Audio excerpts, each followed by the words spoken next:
Okay, guys, well, we are live. So for those listening at home, welcome to the Dungeon Musings YouTube channel. My name is Kevin Madison, and I will be your friendly Dungeon Master today. Today, we are carrying on with our ongoing quarantine campaign playing Advanced Dungeons & Dragons 2nd Edition, playing through the 2013 Adventure Legacy of the Crystal Shard. We are also, for this campaign, we are drawing on a substantial amount of material from Wizards of the Coast's Icewind Dale Rime of the Frost Maiden. So if you are intending on playing Rime of the Frost Maiden, this session may have spoilers for you. So just if you are intent on playing that and want to preserve those secrets, you may want to come back to this at another time. If you don't intend on playing Rime of the Frost Maiden, or you don't care about Rime of the Frost Maiden, well, let me introduce you to the stars of our quarantine campaign, the Quarantine Crusaders themselves. Why don't you guys tell us who you are, who you're playing, and what level are you currently? First up, we have John. Hey everyone, I am John, and I'm playing Falcarol Hawkfriend. He is a half-elven ranger, specialty priest of Solinar. And I am level 6 ranger and 7 cleric. Nice. Next up is Mo. Hi, I'm Morris. I'm playing Thomas Branner, who is a 8th-level fighter. Nice. Next up is Arlen. Hi, I'm Arlen. I'm playing Gorwin, who is a dual-classed fighter and literature nerd. Level 6 in both. Very nice. And next up is our resident armor smith, Dave. Hey everyone, I'm Dave. I am playing Lex Wiltshire. He is a half-elven ranger of Myliki, and he is 7th level. Very nice. And last but certainly not least is Brandon. Hi, I'm Brendan. I'm playing Grim Buckman, who's a 6th level regular wizard with short of 1 dragon horde. Very disappointed about that. Yes. So, guys, it has, at the time of recording, it's been about 2 weeks since we played this campaign, just because of scheduling and whatnot. So we have played a bunch of other things in the interim. But what happened last time, guys? Let's see if I can give you a hint here of one of the things. I can do it, I think. Yeah, go right ahead. All right, so we're flying on our griffins to where our beacon is directing us to Grimskull, and we're flying over the sea of trackless ice, I believe is what you call it, and it's just hopping from iceberg to iceberg, which I think would be kind of terrifying personally. Not knowing when you're going to get iceberg, and we found a ship that was moored in one of the ice that was called the Dark Duchess, probably belonged to some pirates once upon a time who got stranded there, and then we found out it was a home of a white dragon that wasn't there, and I wanted to loot some of the treasure, but the treasure was frozen, so we would have had to take time to de-thaw the treasure before we got it out. Isn't de-thawing freezing? Yeah, de-thawing would definitely be freezing. Unthaw. Unthaw. Yeah, defrost or thaw. No. Wait, yeah, you're right. Why is this de-thawing not working? I'm just creating more ice. We're going to im-thaw it. Im-thaw it, de-thaw it, unthaw it. All right.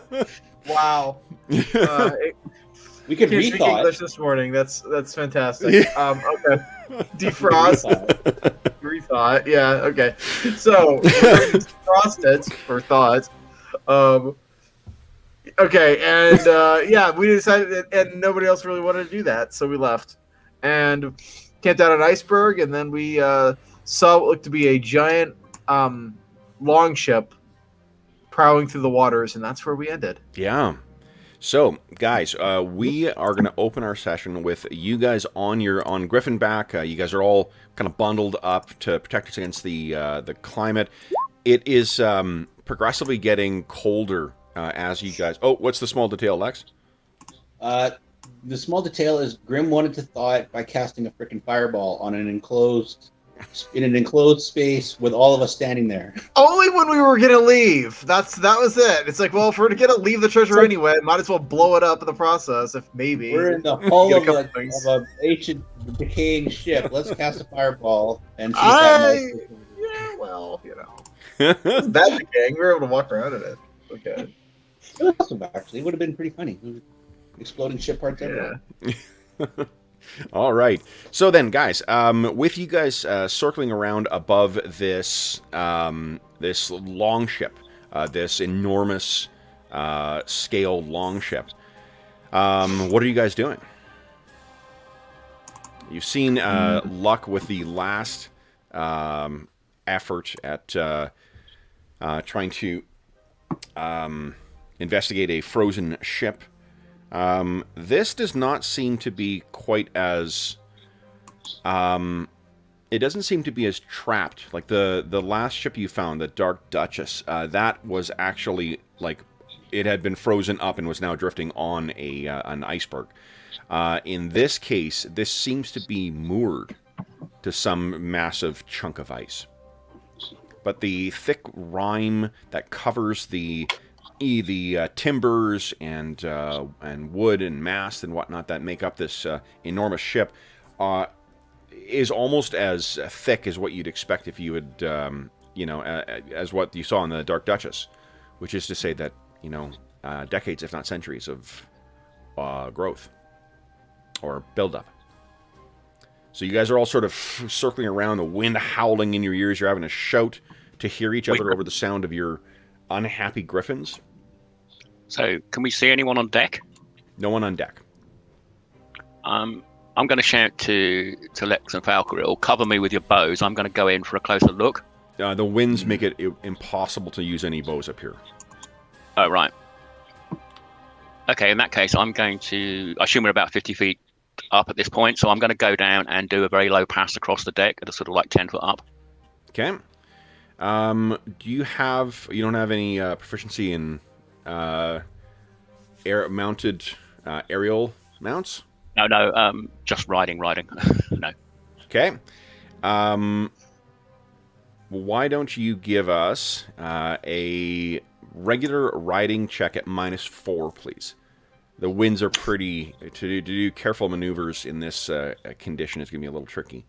We got modified griffin saddles, I think. At least I did, right? Yeah, I think we tied ourselves in, didn't we? That'll help to keep us seated, I think. Yeah, I mean, when you low beam it over a... what do you call it? Right. So that is -4. So that is 4 higher. Your riding is a 19?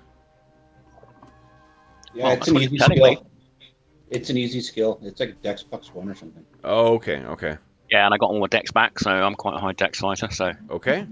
All right, so you, you can make a low pass over the deck, and what you can see is that this actually has 2 different decks to it. There's this, it's not like a human long ship where there's just the one and then some storage space. This actually has, it seems, different decks to it, but there's no sign of anything alive. And unfortunately, with flying by and in the wind, if there was anything making noise, you likely wouldn't hear it anyway. okay, I'm going to go back, and then I'm just going to point down, and I'm going to land on the deck. I'm not going to get off the griffin just yet, and then see what happens. I don't know what the others are doing, but I'm giving like a visual follow. signal. Yeah, I'll come down as well. All right, so you swoop around. Hold on here. I'm just checking something. Dave pointed out that it's wisdom, not dex based. Tom has a good wisdom, too. Tom should have been a cleric. Well, that's what it's giving me. It may be... Yeah, your wisdom's 16. Yeah. Okay. Hold on. What is... Dave, since you got it open, what is the aerial mount skill? What's the base for that? I don't think I'm giving a big enough penalty here. Just closed it. Okay, sorry. Sorry. I got this.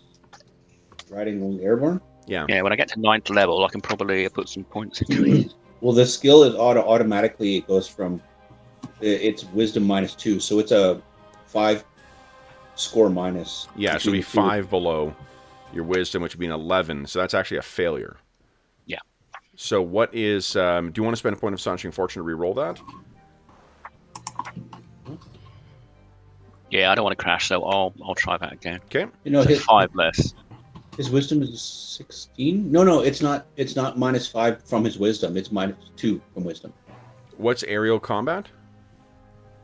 Riding airborne is wisdom -2. Well, I was gonna say if it's wisdom -2 and then a -4 penalty, it's wisdom -6 because he's not trained in it. Oh, right. Yeah. So Yeah. so that's actually a 10 is what you need to succeed. So, Mo, go ahead and make your second roll. Okay, 50-50 then. Right. You can do it. Why are we going to our... Oh, there we are. Right. So this is Nice. Oh, 2. Yep. So Yeah. no problem. All right. So then you spin around, bring Typhoon around, and about 30 seconds later, you land on the frozen deck of the ship. It's very slippery, but with Typhoon's claws digging in, he or she is able to bring it themselves to a halt. And then Grim, it sounds like Girl and you are landing as well. Mm-hmm. Lex, Gorwin, and Falcor, what are you guys doing? Going down to join my allies. You're down as well. Gorwin and Lex? Guess we're following them. Not sure why we're not going to Grim Skull or whatever, but Okay. I'm staying in the air, circling above, and keeping my eye out for other stuff so that in case... I'm imagining that they probably don't have as good a view from down there as I have from up here. So if something comes up on us, I want to be able to, get down and warn them. Absolutely. Okay. Lex starts to fly down, and he looks back at Gorwin's just circling. Good idea. He circles around too. Okay. So we got Lex and Gorwin who are circling above. Grim, Tom, and Falcor, you guys have landed on the deck. Now, it's almost as if, someone had cast a miniaturization spell on you guys. Everything on this ship, from the oars to the seats to the stairs, everything is scaled to be about 3 or 4 times the size of what would be appropriate for you. It's like Disney World. Yeah. What do you guys wish to do? You're on the main deck. You don't hear anything apart from the sound of the howling wind and the creak of the timbers as the ship kind of goes back and forth in this choppy sea. Falcor looks over to Tom. Is like, "Did you see something interesting?" Well, is it just a complete flat deck, or is there a sort of a cabin or a way to get down below? There is a way to get down below. There are stairs leading down. The Okay, stairs, again, are sized for something that is 4 times your height. Okay, I'll tell Typhoon to stay and sort of get off it and carefully walk over to the stairs. Okay. So it And is... I think I'll put one of the lights on. Okay. So make sure you guys are keeping track of that, how much of that stuff you're using, because you guys have not been back to the Dwarven Valley for quite some time now. So, because remember, you can't put that out early either. It burns on 1-hour increments. So you activate that thing, and you can see that there is... it seems to go down for at least about 35 feet.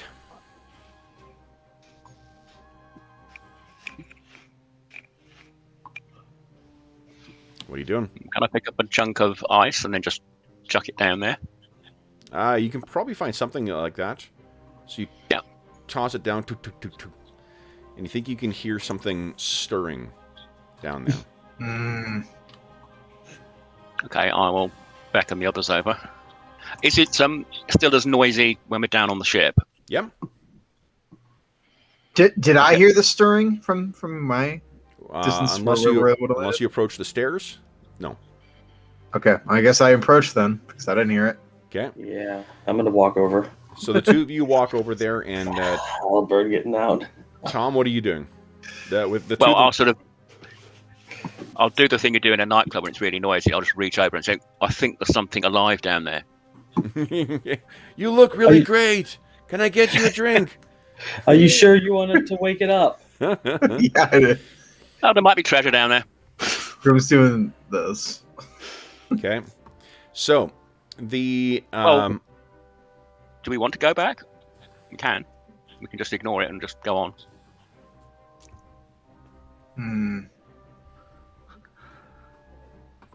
I think we have a mission to do. Our mission goes down here. All right. Unless, Tom, you really want to go down there, I think we need to get back in the air and go with the others. Okay, I'll go with the majority then. Okay. So you can hear something take a massive step down there. Yeah. That's Probably a good idea. I will all right. Let's go. call Typhoon over Okay. and So as you guys race over and jump back onto the griffins and take flight again, Gorwin and Lex, what you can see is a enormous, like something about 4 feet across, a hand, skeletal and desiccated and frozen, hits the top of the stairs and sturdies itself up as a 20-foot tall humanoid skeleton dressed in kind of a armor that would be at home in the Northmen of the Moonshae Isles. Stakes up and looks around the vacant and blue glowing eyes, looking around. But fortunately, our heroes have already taken flight, and with no one visible on deck, this thing turns and retreats back below deck, hidden from view once again. So, what do you guys wish to do? It appears that this ship has an occupant. We're leaving. Did not prepare warp wood, so I can't solve the issue. I'm leaving. Let's get out of here. Yes, let's just keep going to our target. Okay. All right. Well, I mean, yeah. Who is it who has the lens? Cola. Okay, so we're assuming Cola does not have it.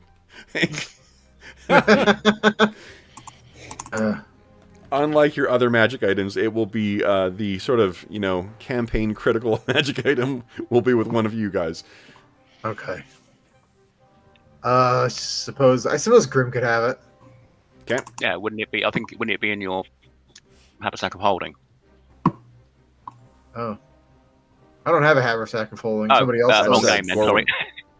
Yeah. Goran's got his sack of water skins, but he doesn't want to put anything too critical in there because he's not entirely sure what it does when it's in there. Oh, yeah. He just carries his water skins in there because he's not worried about that for some reason. Are you telling me we haven't identified it yet? I don't know if we've identified it. I just put water skins in there. Yeah. I told you guys. I put 4 water skins in there because it's really light when the water skins are in there. 15 sessions later, hey, we've got a magic item here that we haven't identified. All right. So then, guys, you hop back onto your griffins and let me show you. Excuse me, where you guys are heading.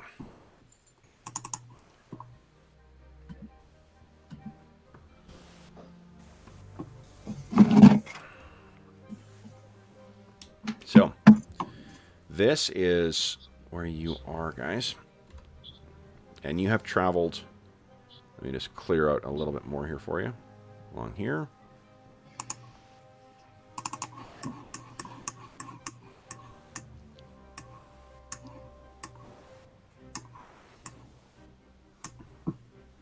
Oh man, this the new dynamic lighting is super fucking buggy.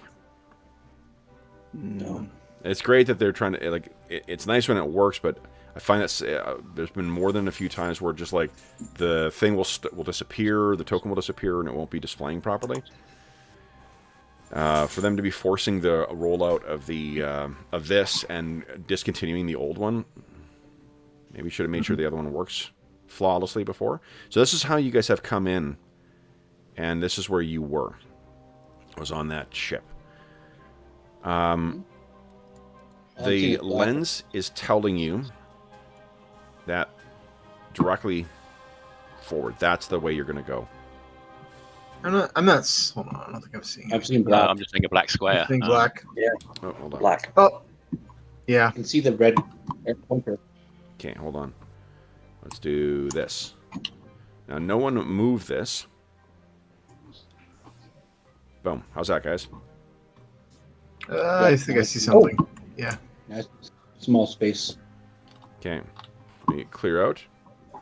Okay, are you guys seeing all that stuff revealed now? Yes. Got Like the fog of war thing is. Yeah. Okay. There we go. So Yeah. the That was a direction long trip. is over here,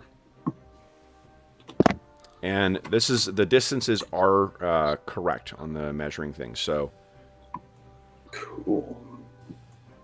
yeah, it's a ways to get out. So you guys take flight, heading north. Yep.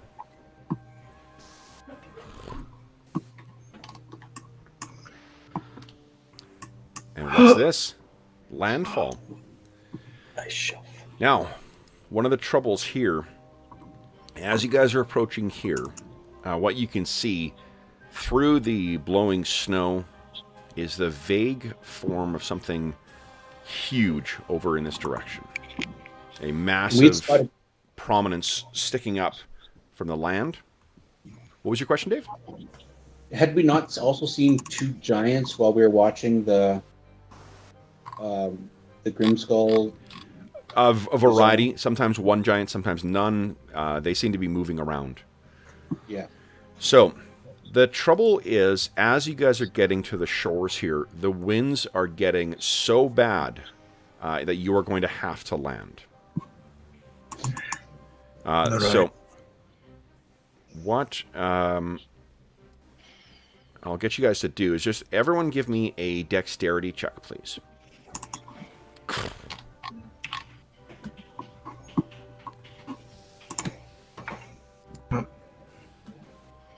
Okay.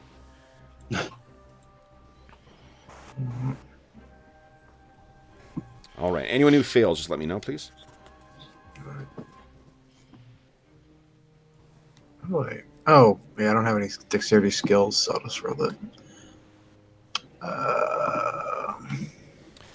And as you guys... I succeeded.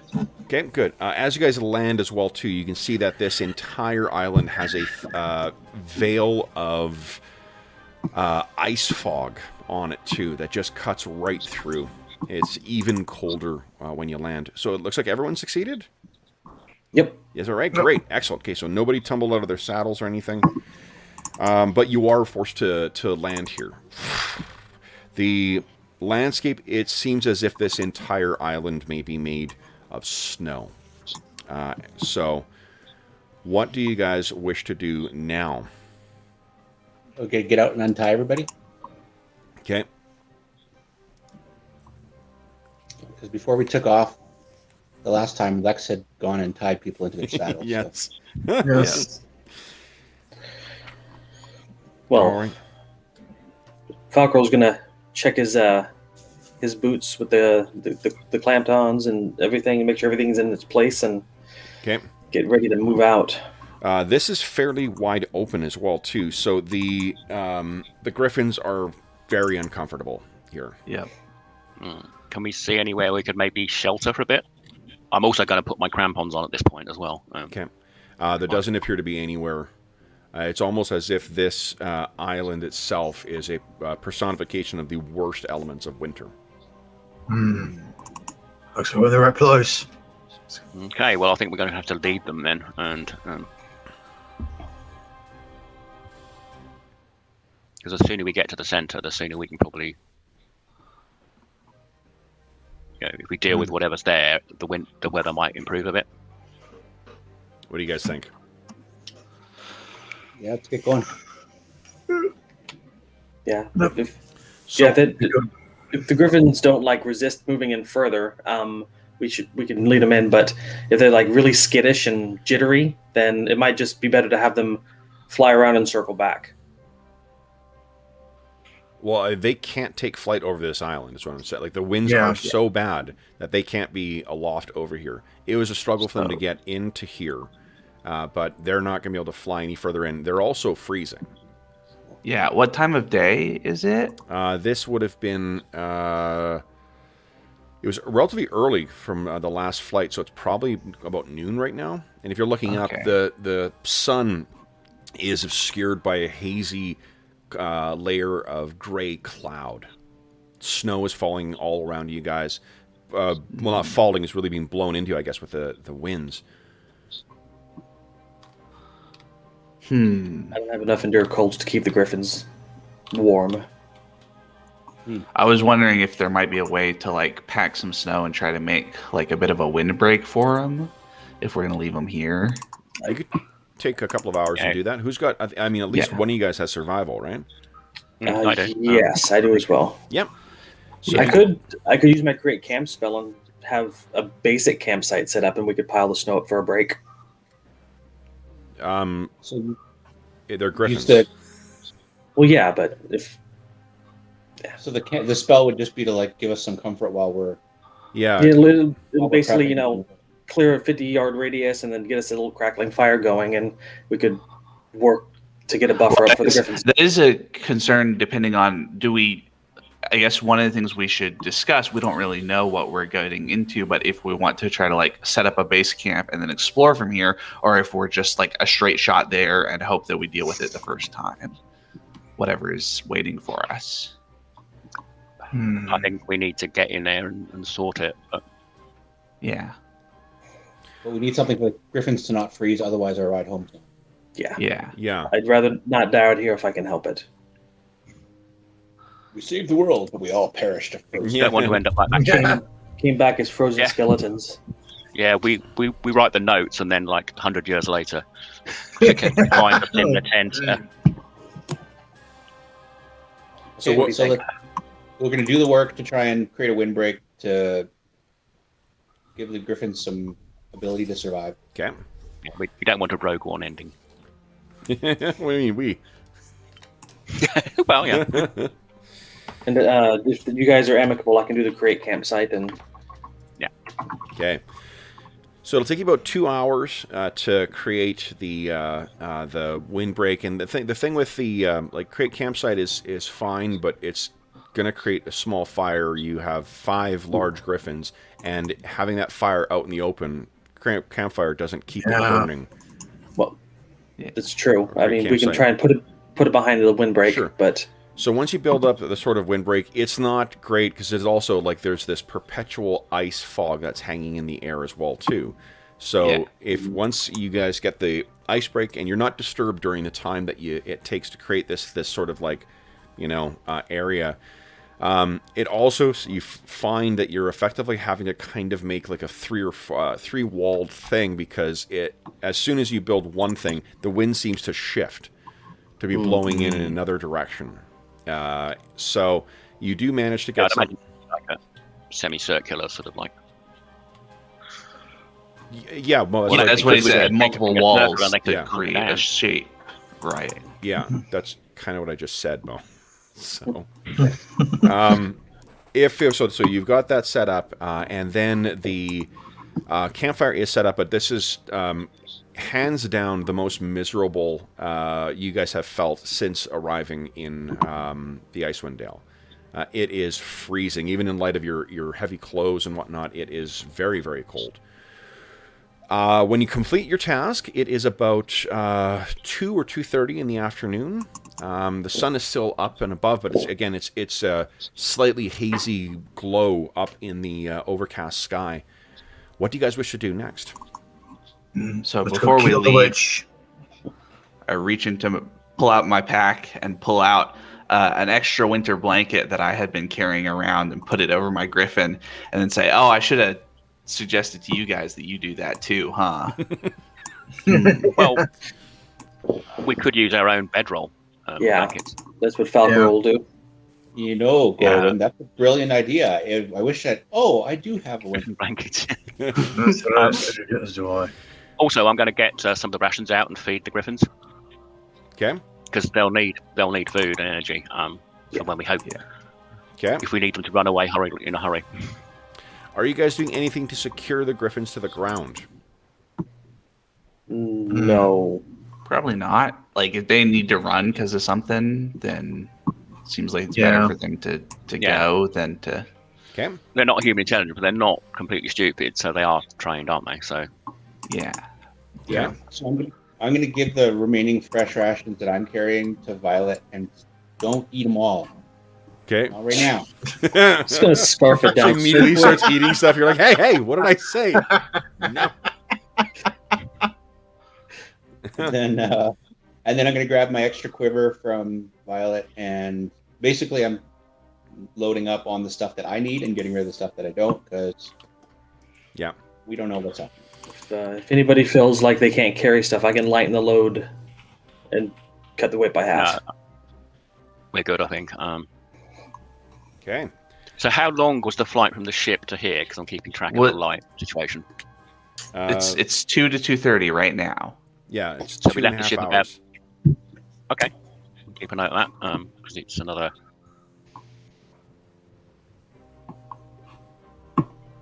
Yeah, I'm keeping the light on because it's...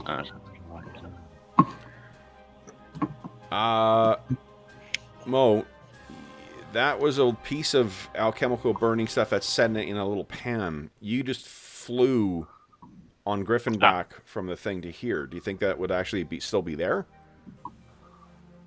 Okay, well... Okay, And we'll it only scratch that. I mean, like... Yeah, I've had shit blow around in my Jeep with the window down. Never mind. It only lasts an hour. So if you light it and you can't turn it off, it's Yeah, I think we're better saving that resource until we get to some place where it's not going to be windy and where we need it. Like if there's, a structure on this island or something, seems like that would be the time to use it.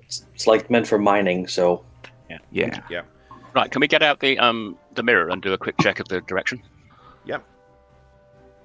Said it was. And then we can set off in that direction, I think. Okay. You guys are a party, though, so let's make sure that everyone's doing this as a group. Is that what we're doing, guys? Everyone's setting off in the direction of the... I think so. Okay, Yes. so, yeah. All right. So, guys, this is your first. Now you guys are on foot. Let's see here. There we are. Let me see if anything of interest happens. The going along here is, to put it mildly, miserable. The snow is both packed heavy, but also deep and gives way. So it is slowing you guys down substantially, even with your crampons. Did you bring snowshoes with you? Most of us had them, so I have snowshoes, yeah. I'm Okay. double checking my. So that's helping a little bit. I do have snowshoes, yes. Yeah, and each of these would take you... let's see here. It's taking you about 20 minutes for each square that you're moving. All right. And then... Wow. Yeah, it's slow going. That's horrible. I've been in snow like that. You just step on it, think it takes your weight, and then crunches down, and you're like, son of a bitch. Yeah, and then you got to pick yourself up, and then it cakes And now up your on the snowshoes- legs. Snowshoes full of snow, and you gotta flick it off. And Yeah. it's horrible. All right. 6 months of the year, baby. 6 months of the year. Oh, I was kidding. Yeah, really. It's nice this weekend, though. All right, you get winter, summer, and mud. Those are your seasons. Mm-hmm. No, we get winter, construction, and mosquito season. Yeah. We got spider season for us now. Because like my backyard is just like, it's like a horror movie in the making. Nice. Yeah. Looks like snow, but it ain't snow. Do some Middle Earth LARPing. We'll pretend we're in Mirkwood. Yes.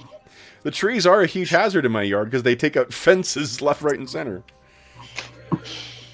Okay. All right, so. Yeah. Fireball it, Brandon. Fireball it. No, not yet. I want them. Got it. I have to explain in the chat that I'm not anti-caster. I'm just anti getting hit by fireballs from the players. You weren't gonna get hit by a fireball. Yet. Not this time, yeah. I've been struck. Campaign. I've But in been this struck. campaign, I haven't been hit by a spell yet. Have I? I don't think I've been hit by fire in this one, no. I remember fireball twice, but it wasn't from a party member. Yeah, you got indirectly hit with the burning sphere. That's fine. Yeah. That's not really fireball like, but The night below it was a web and flaming hands. oh, And a web that caught on fire. Yeah. Which caught on fire. And a color spray. That happened once.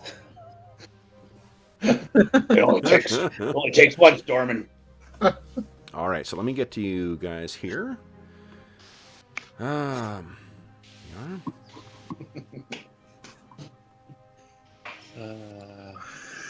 Good times. I don't want to work. I just want to play games all day. So, guys, is there a marching order that you are traveling in? yeah, I was going to ask about that. Okay. I've got survival. Tom, do you got survival? Yeah, so Okay, I one think of me us and probably you. ought to be at the front and one at the back, maybe. Here we go, guys. The wind's too strong for arrows, right? Correct. I mean, you'll take. I will. Yeah, it's really so. You guys, I'll just put you in the middle of the map here. You guys can assume you're heading in sort of a north western direction. So organize yourselves where you would like to be. I'm gonna try and stay near Grim because squishy. Okay, and we'll start left to right here. John, would you give me a D10 roll, please? Yes, sir. We're moving north. We're moving northwest, so we should Yep. orient ourselves that way, so right? you Okay. that way, maybe. Do we need survival in order to find the path, or I don't think there is a path. I think it's I checking think it's also every few minutes, every 20 minutes or so. We probably check again to make sure that we're going about the right direction, that we haven't wandered off. Yeah. I think at this point, Falco is using his halberd and to just hit the snow before he walks, so he doesn't have to crunch down. Okay. He doesn't like snow anymore. Who doesn't like snow anymore? Falcro? Falcoro. Okay. I'm setting up a token for you guys. Yeah. Okay.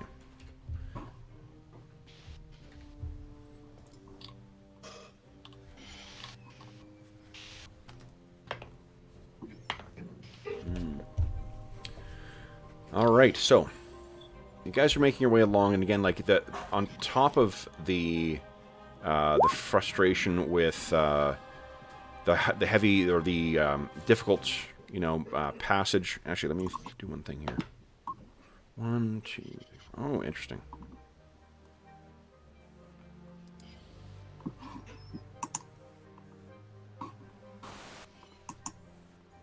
All right.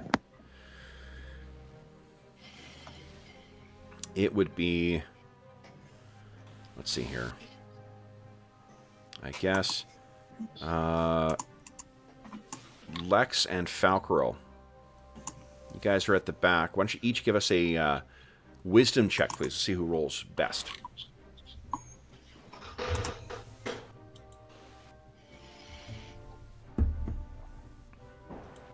Six for Falcro, pretty good. And Lex? I almost whispered it. Like, what the hell? /W, that's not going to work. Wisdom 4.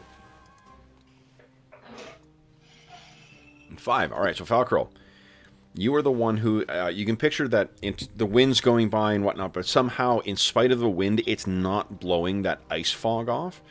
So you're only able to see it maybe about 100 feet out before it's just shrouded. And it's not like it suddenly appears. It becomes so thick that you can't make out any forms.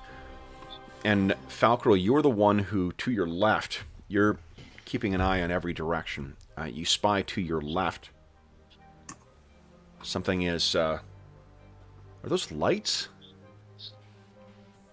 Cold lights? That are walking. And what you see staggering out of the mist is, where are they here?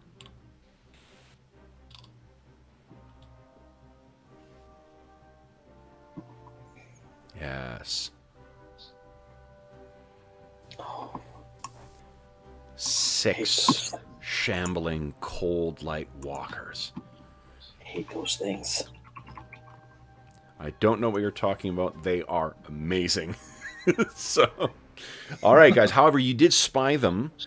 Now, John, would you give me one more 1d8 rolls, please? I'm going to see something here. 3. 1, 2, 3. So the wind is blowing straight across here. Those of you using... This is where it's coming from. Okay. Yeah. Okay. Am I on the DM's layer? I am on the DM's layer. Fucking Kev. Huh? Yeah, this way. So it's blowing straight across in that direction. But guys, let's initiatize. So, last time we played, Arlen, I think you were the only one who was not here. So let's start off with you rolling initiative. Everyone decide what you're doing with your round. How far are they? You can measure. You should be able to. Oh, sorry. Yeah, that's okay. About 80 feet. They're fireball range. Okay. Arlen, kind of beat my 9. Jeez. Oh, nice.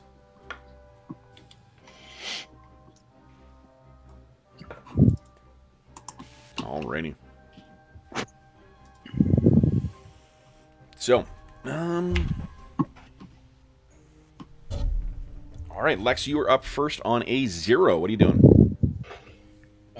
Lex pulls Balroggar and his dagger of speed and steps in front of Falkrel and holds to see what we're doing. And if anything comes in range, he's going to attack. Okay.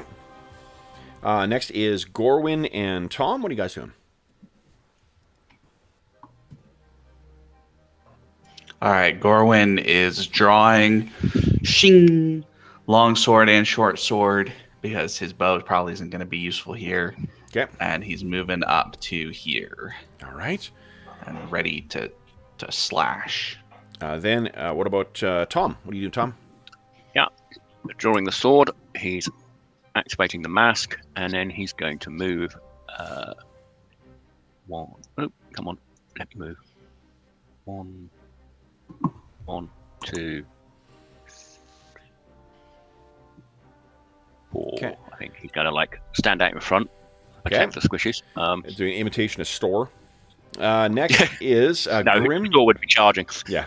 Grim and Falkerall on a 7. What are you guys doing? Grim's fireballing them all. Okay. Oh, time for this shit. So it's a 20-foot radius, right? Yes. 30 foot, I think, is what it goes, right? No, I think it's... Oh, I guess that went wrong. Oh, 20 foot. You're right. Oh, so Yeah. he's gonna get them all. Let's see. That's what I'm wondering here. So, Yeah, it's 20 foot. So I Yeah. think I can get them. Yeah, I think I can get them all. yeah, okay. Yep. Okay. All right. So go ahead and roll damage. I'll make my saves.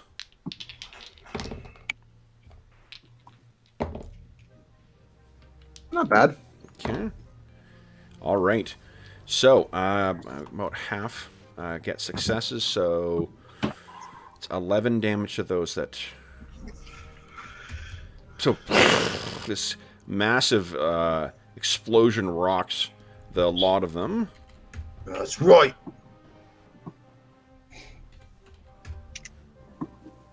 None of them go down, though. I don't like that. It's going to make it easier for us to kill them.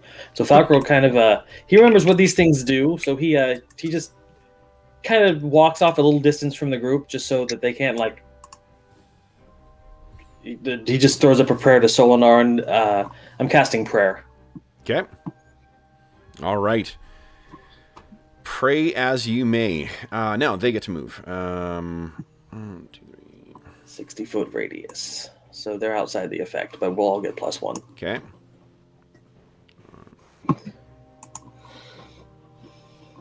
All right.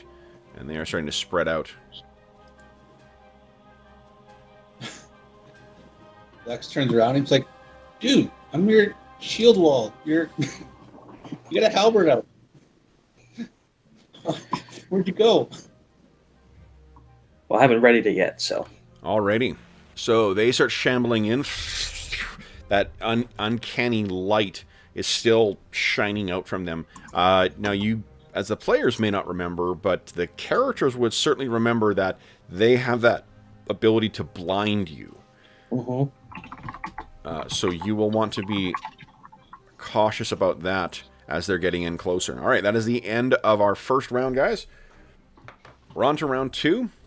Arlen, you're still kicking my ass with initiative, so everyone decide what you're doing with your round.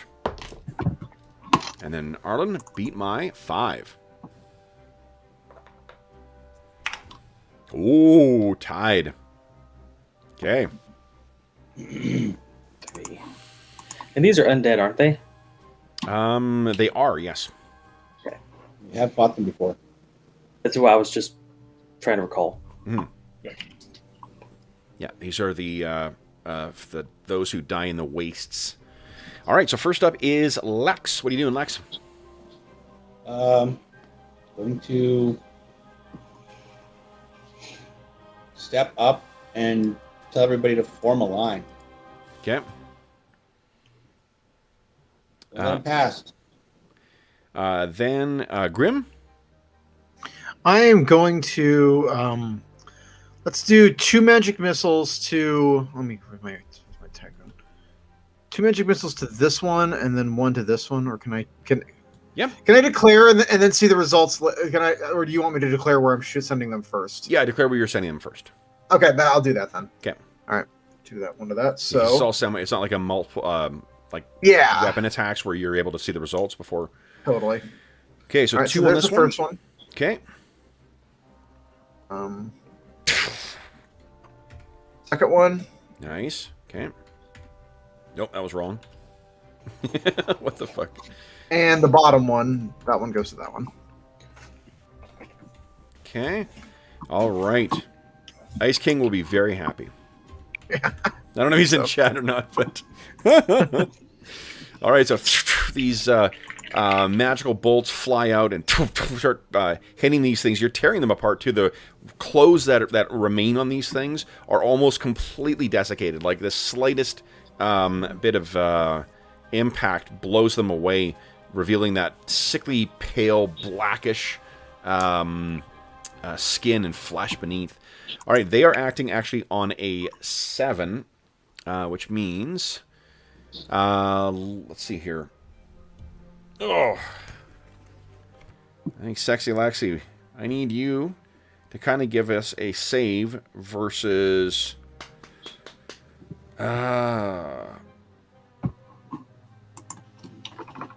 Petrification? yeah, I think it's petrification or polymorph. You're the +1. One of them looks at you, and there's that flash of light.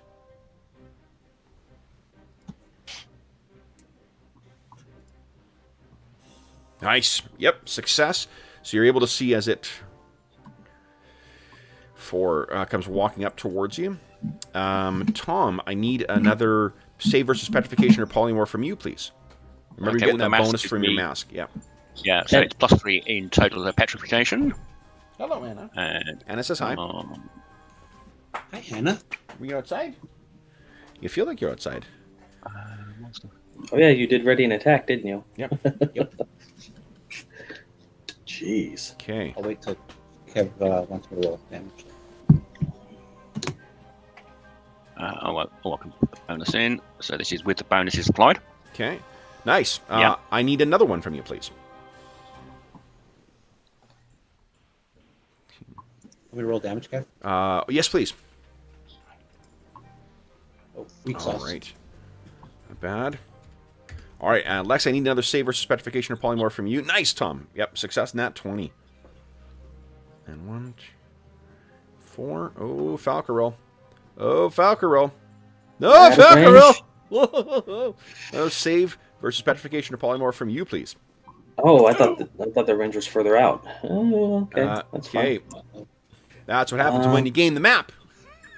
I wasn't trying to game the map. I just tried to buy myself time. 2, 3. What happens again when you fail? You are blinded. Well, you took blind fighting for him, didn't you? don't know if I did. Anna says hi. Ah! Quit biting. Let go. I didn't. We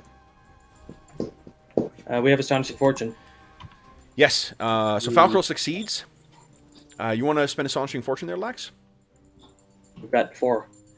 Hey. Yeah, I think I might need to do that. Oh. Can't hold the line if you're blind. Remember your +1. Okay. Oh, brutal. Nope. 1 off. Shit. Did you have your +1 from prayer on? Yeah. Oh, darn. Yeah. Alrighty. So then, you managed to sink your blade into one of them, and then, unfortunately, you sort of like look over, and then you suddenly see nothing but white. And let me start counting down your blindness. Okay. I want to use one of my awesome Noble Knight Games dice for this. Okay. Alrighty. Man, where'd she go? Weird. Okay, then it is... I think that's the end of the round. Lex had ready in action, so you can't take another attack. Tom, you're not blinded, fortunately. I need one more actually blinding save from you, please, Tom. Wait, end of the round? Yes, Yeah, we had Tom and Falcor and Gorwin still they're- to go. Oh, yeah, right. You guys still have an action. Yeah, so Tom, I need one more save from you, please. Success again. Nice. All right, then it is Tom and... Falcorel and Gorwin. And Tom, what are you guys doing? Well, Falcorel, he's going to move forward and ready his halberd shorted up for 5-foot reach. Okay. And he's going to say, "Do not approach me without announcing yourself." And he's going to close his eyes and wait for them to approach. He's got blind fighting. He's not going to... Blind fighting does not allow you to make attacks of opportunity when you can't see. No. FYI. When they get close, I'm going to try to hit them. But yeah, good luck with that with reach. well, no, I said I shorted it up. Oh, you shorted up. Forgive me. Okay, yep, that's fine. Tom and Gorwin, what are you guys doing? Tom's going to move forward, and then he's going to give the Cold Light Walker. Sorry, I should have had this ready. A big smacking with Okay. the longsword. Go right ahead.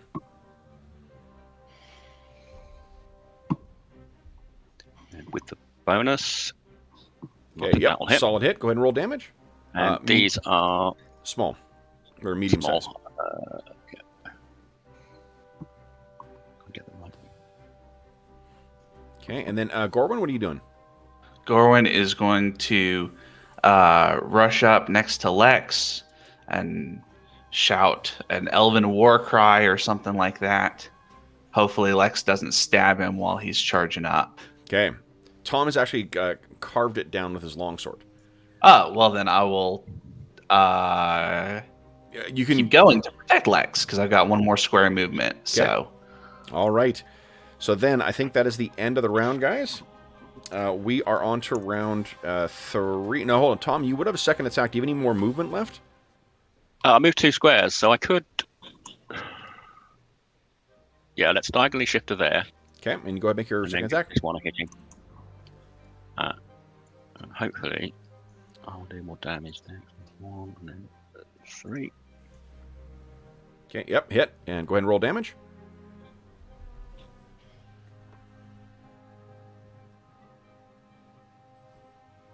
Okay. I'm rolling crap for damage, I'm afraid. All right. Then, That's guys, good. that is the end of the round. We're on to round 4. Okay. So, let's see here. I've lost still. I think, Arlen, you're still in charge of initiative, aren't you? I tied last time. Tied last time, so you are still... Alrighty, then. This time, everyone decide what you're doing, and Arlen, beat my 7, please. Tied again. Keeping it interesting. All right.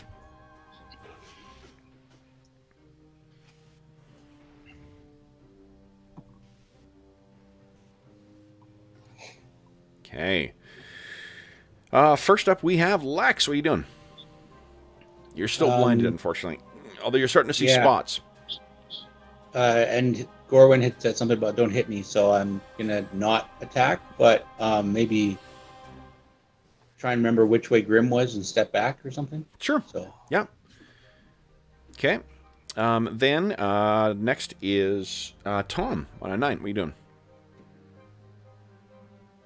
I think I will hit the one next to me then. Okay, go ahead and make your attack roll. And then everyone else will be simultaneous with these creatures.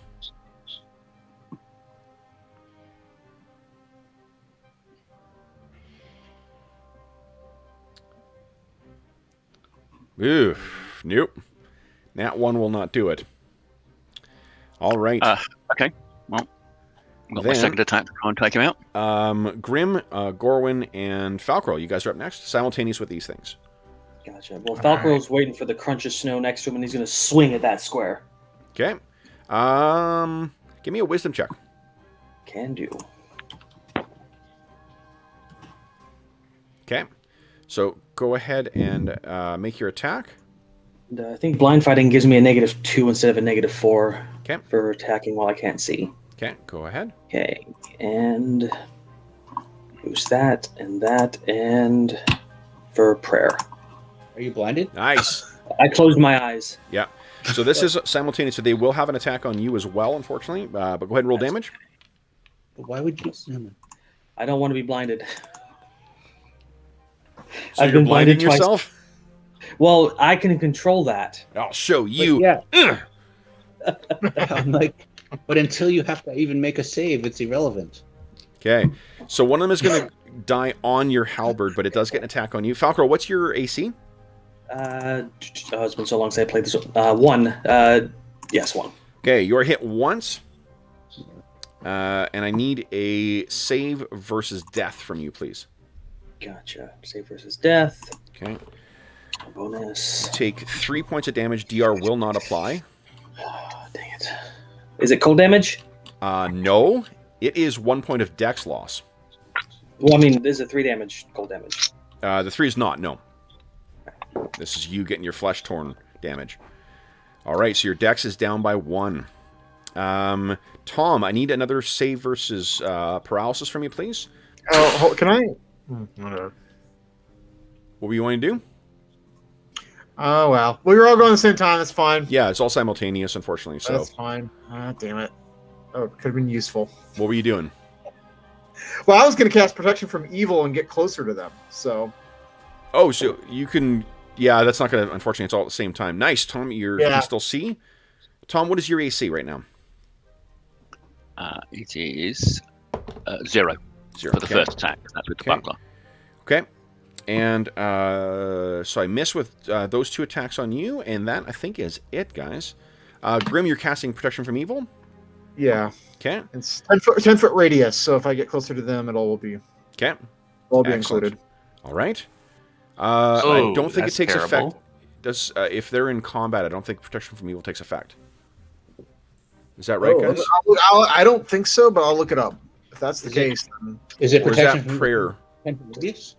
I think that's. I thought Protection of Evil did. Let me look it up, and I'll Okay. I could be confusing it with prayer. Yeah, Yeah, I think yeah. I think it's prayer that doesn't work because Cola was always trying to get us to not rush into melee when he cast it. Yeah. No, yeah, the prayer bless does that, yeah. Okay. yeah.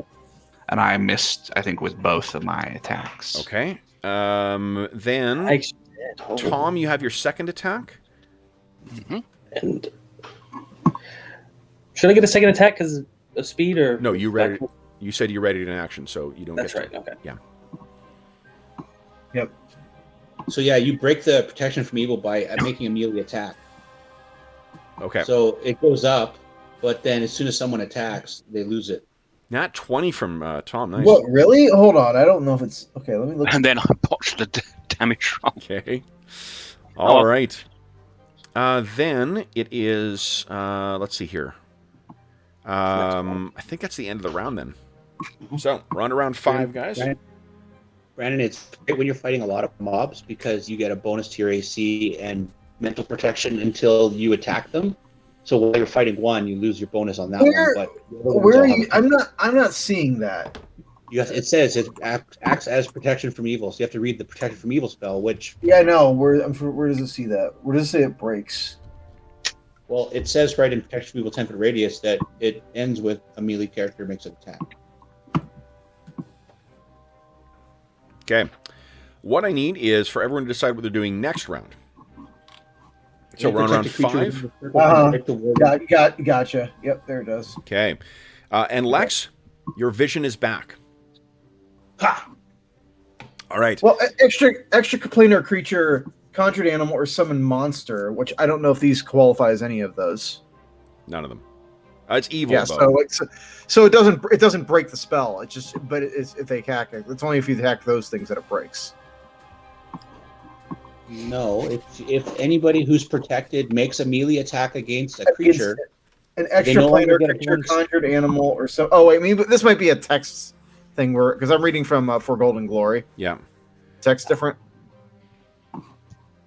Yeah, My text. it just says on page 137 of the PHB, the 89 PHB, that this protection ends if the protected character makes a melee attack against or tries to force the barrier against the blocked creature.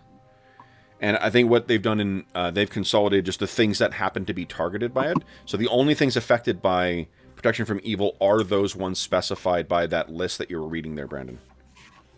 That would make sense. Yeah. All right. It's just an unnecessary bit of extra detail they put in that sentence. So would this not work against these creatures then? But they are evil. They are I don't evil, know. so yeah, they Okay, it would have worked against them. It's just the guys are So, also so we are going to rule that it breaks when they attack them. Then only for the individual characters that were affected by it. Gotcha. So like All right. Lex is still affected by it, Grim is still affected by it, Falcarol is affected by it because he attacked before you got the spell off. Gorwyn is simultaneous, so I think Falcarol's too far away. Honestly, Yeah. he's 15 feet. oh, he's 15 shit. Okay. Speaking of Gorwyn, Arlen, would you kindly beat my 3? Oh. All right, Falcarol. What's your AC now that you've got a reduced dex? It is 1 higher, 2. 2, okay. It misses you. Then 1 is going to try and...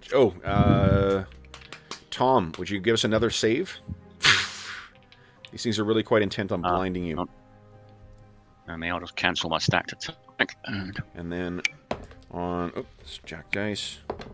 how much longer do we have prayer for? 3 more rounds. Okay. Thanks. Gorwyn, looks like I hit you. Nice. Success again. Good stuff. Gorwyn, you take 6 points of damage. DR applies. And I need a save versus death from you, please.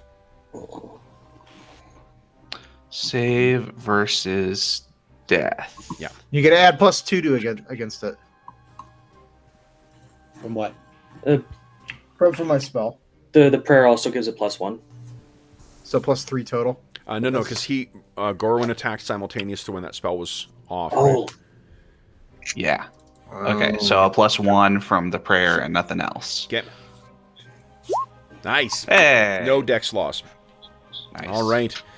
Then it is Lexa. What are you doing, Lex? You can see again. You are back in the fight. And Falcarol's swinging his halberd around like a madman, so I'm gonna move in here. not a madman. Well, you're blind fighting. That doesn't. It's just, yeah. I'm not sure I understand the strategy, but okay. So AC 0. That's a solid hit. Go ahead and roll damage. This is undead, so you can, if you've got your bonus versus undead, solid hit with a dagger of speed too. Holy shit! And go ahead and roll damage. 8. Okay. And then your damage from your dagger. And then it is Grim's turn next. 8. What'd you roll your... Grim was trying to figure out how to conserve his spells, so he's just going to be content to be a beacon of his protection from evil spell for this round. Okay. Because he doesn't have a All lot right. of spells to conserve him. Then it is Tom's turn. What are you doing, Tom? I'm hitting the... Oh, I got my attacks on you. Hold on, Tom. I got to attack you. Sorry. Sorry. I missed both times. Okay, I'll hit the one that looks in on his last legs to the side of me. Okay, go ahead and make your attack roll. That is a hit. Go ahead and roll One. damage. Oh, come on. Let's not roll a 1 for my damage roll. Okay. Okay. And then I'll wait to use my second attack. Okay. Then it is Gorwin and Falcro. What are you guys doing? Falcro is he's gonna open his eyes and swing at this Cold Light Walker. Okay, go ahead. Crush your enemies. See them driven before you. That's a hit. Righty. Nice. Oh, so close. Does that include your undead damage? Oh, it does. Okay. You don't get bonus against undead for damage. Just Okay. hit. All right, so you hit this thing. It seems to be on its last legs. Solid hit with your halberd. Then it is Gorwin. Whew. Yay! Ooh, nice one. Go ahead and roll And, damage. both of them. Holy smokes. Nice. There it comes. 9 damage from the main hand. And 9. Oh, Another one down. nice. All right, and the lights go out. Okay, then it is second pass. So, Tom, you have your second attack. So does... Falcro. Yep. I don't have enough movement to get to that. Okay. Go ahead and make your attacks, guys. Valkyrie, solid hit. That's actually enough to take it down. Wink. All right. Then... yeah, that's a hit. And that is enough to take that one down as well. Congratulations, guys. The last of the Cold Light Walkers falls. And you are back in the snow-filled landscape here. All right. Hate those things. Yeah, they are ugly. All right, so then let's see here. I'm just going to quickly write down what you guys have defeated here so I save some time calculating at the end. Okay. Used one spell. All right.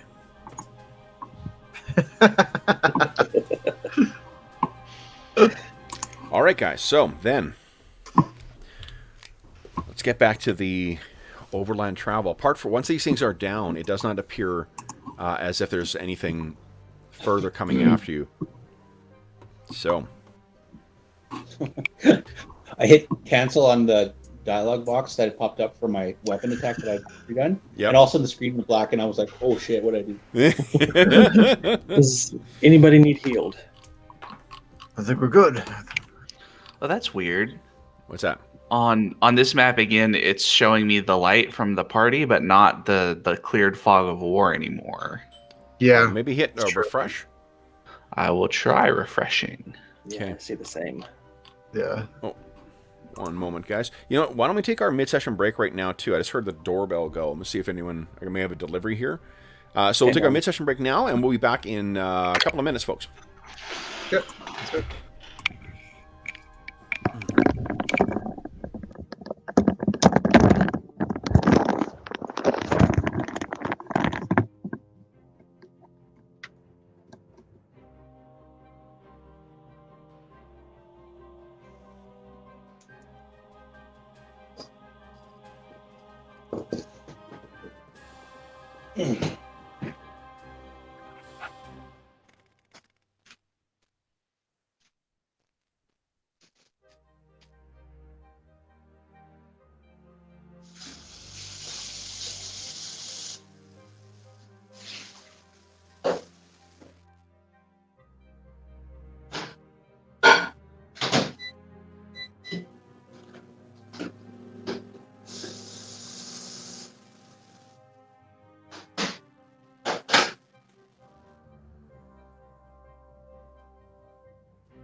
Okay. Once again, Anna says hi to everybody. She's brought a orange ball fur. Are you going to share? No? Okay. I did not think so. Let's say a quick howdy to everyone in the chat. Hello, everybody. Fred, what's going on? Good morning. Jeffrey, danger of the multiverse, you know it. Brett, what's going on? Welcome. And Brian, good morning to you. Okay. Ow, honey, that hurts. Okay. Arlen, did that sort itself out now? Or are you still not able to see the path? I cannot see the path. I can see on the stream the path if I load it back up. So I've just got the stream paused right now on the path, basically. Okay. Can everyone else see the path still? Or is it gone? It's gone. God, this freaking... this new dynamic lighting system. Okay, let me just... I'll move you guys back along here. Weird. Now it's not updating for me. Now it's not updating for you? Nope. Oh. Okay, I saw all the movement, and I've got the path now. Okay. But, yeah. It did not save the path for me, I guess, or something. I don't know. Last time? Yeah, that's weird. What are the rest of you guys? Now that I've moved it back and forth, are you able to see where you've come from? Yes? No, I'm proud. Mo, I didn't understand what you said. Was that a yes or a no? Sorry. No, I can't. I was had a mouthful of hot cross bun. So I still don't have an answer. Is that a yes or a no? Yes. No. Yes. So a no for Mo. So then John and Mo, maybe try refreshing. I'll try to refresh. Yeah. You try reconnecting it. Lex goes over to Falkrol and goes, "Sorry for questioning your tactics, my friend. It's,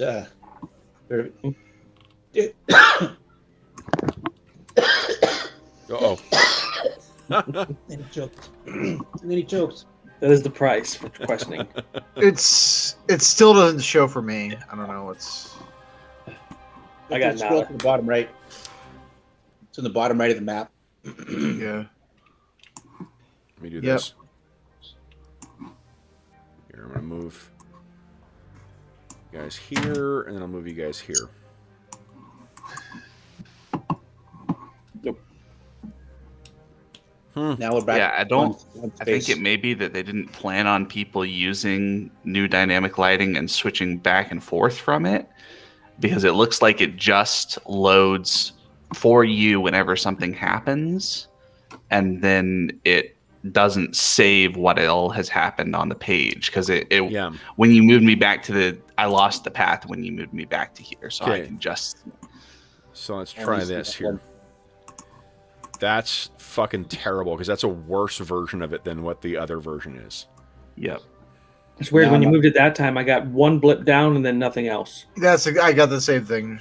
Sean. I've had the same issue with it before too, where it'll stop, and then what I have to do is just refresh the page, and then it displays properly. Yeah. It is refreshing. Buggy as fuck, though. Cheapers. Yep. Hey, roll 20. Here's some feedback. Sucks. Yeah, this is. I don't remember it being this bad. Like, I've had it being a little glitchy before, but this new, yeesh. Yeah. It's not. Yeah, I still have just a little blip at the bottom. Okay, so you know what I'm gonna do? Give me a sec here. I'm gonna take you guys off this map for a second, so you can't see anything in the event I screw up. I'm just gonna change the map to the reveal area. the classic version. That one works. So let's do this here. Dance Fog of War. So yeah, Dave the player also feels bad because he was nitpicking at people's tactics, and I'm trying to stop doing that. So sorry, guys. Oh no. Okay, It's okay. But Dave, Lex- you got to do like Seneca and just not give a shit about anybody else or what anybody else does. You mean like That's store? the stoic way. that's- I like that idea. I know. It's great. Wonderfully liberating. Perhaps not the most like socially progressive view, but you know. Well, and Lex goes to Falkrol and goes, "Hey, you know what? I thought of something after I saw what you did. You know, if we have to fight those things again, we get within the range of their flash, and we close our eyes until after the flash, and then we fight them for a couple of rounds, and then we risk the second round of blindness. Okay, now guys. The hard part is timing it. Grim is just happy that Lex doesn't realize that he just burned both of his 3rd level spells in that fight. It's like, good thing it isn't wizard tactics. Okay, let me bring you guys back here and see if this makes a difference. It's not as pretty. And as then the the version. White Witch turns up and says, "Hello, boys." Exactly. That's what I'm worried about. So, Hey, Grim, why are you throwing a fireball? did that work, guys? Hey, look at that. Yeah, that Yes, works. That did. Good. Well, but we're Well- back where we started, I um, think. No, we're still 1 square ahead of because we were at this square. Yeah, when with you the little landed. divot when we landed. All That's right. where our griffins are. So, then, guys, where do you wish to head next? The direction that the... Oh, well, let me... But not snapping. Is over in here. All right, let's keep heading there and hoping we don't. Yep. Some Okay. more Yeah. walkers. All right. We've probably got a sense of what time we lose daylight out here in this time of year. Yep. But I'm thinking just before we get to that point, we probably want to decide on like how long we can actually walk for before we need to, before we're at the point of no return, basically. Okay. So,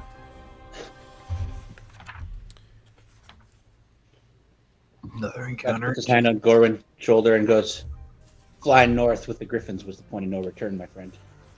Well, that's kind of a nice, but I mean longer term than like, yes, I'm aware that this is kind of a dangerous mission, but if we want to succeed long term, we might want to, since we only arrived on this island at like, 2:30, if we go back to the Griffins and sleep, we'd have a longer range for tomorrow. If we end up needing to do that. Honestly, with how cold, windy, and icy it is, I don't think we'd survive a night. okay. I need to bring something in. 2 things I need to reveal to you guys. 'Cause The I way don't- in, and the way out. Yeah. All right, so first thing here is, let me get this. Okay.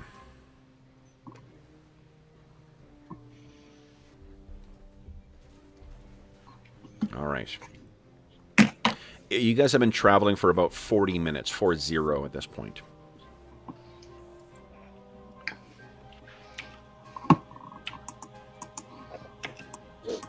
We made it 400 feet.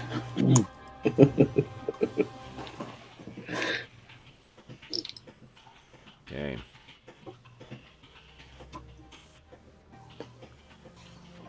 So how far are we from our camp then? You guys are... Like travel time? 40 minutes right now. And we figure it's what time of day? It is Now now... like 3:10. Yeah. Okay. Yeah. I think I understand what Gorwin's talking about now. Yeah, what I'm talking about is we have a longer range of daylight if we start first thing in the morning than if we continue to go this afternoon. Yeah, we don't want to get caught out in the middle of nowhere without our camp and shelter and... Yeah. Okay. I almost. So one thing without our 3rd level spells. is as you guys are making your way along here, you can see that there is a path that seems to cut along here. The other thing you find as you're walking up towards that is that you are finding... And the decisions for some of those things they've included. There's player handouts where it's got what's clearly DM information in the stuff that you guys would be able to read. What are you doing? Oh my goodness. We found Okay. a path, but Frost giant cold light walkers. This is what you see. Forms first come out of the hazy mist, and at first you guys, take up arms and defensive stances. Then you realize that These things are not advancing. You make your way in, and this is what you guys find. A bizarre assortment of frozen statues and trees. I don't think we're in Kansas anymore, Toto. Is there something living? Is there something that maybe once was living under there? If you go in to try and take a look a little closer. Yeah. Be wary, Grim. I'm hesitant to. These appear to be made wholly of ice. And though on closer examination, anyone have any like scrimshandering or any kind of artistic bent as a proficiency? I have artistic ability. Oh, great. So then, Gorwin, with your discerning eye, what you can tell is that these sculptures are completely faithful to their subjects. Bears, elk, saber-toothed tigers, wolves, yeti, giant worms of unidentified form, white dragons, and other such creatures of the north. Gorwin, you've had, from where you grew up, you had an opportunity, and if you've had academic training among the elves, like that's even beyond the finest academies that would be available to the mortal races, or to the at least lesser-lived races. Even in that time, studying the most advanced achievements of art among your people, each one of these could easily stand fair or equal to those amounts. There is no mortal hand that could have crafted things with such perfection and such beauty. Wow. Too bad we can't take them with us. Grim's immediately like scumbag art dealer. Yes. All right, so while you are walking among there too, let's have Dave give us a D10 roll, will you?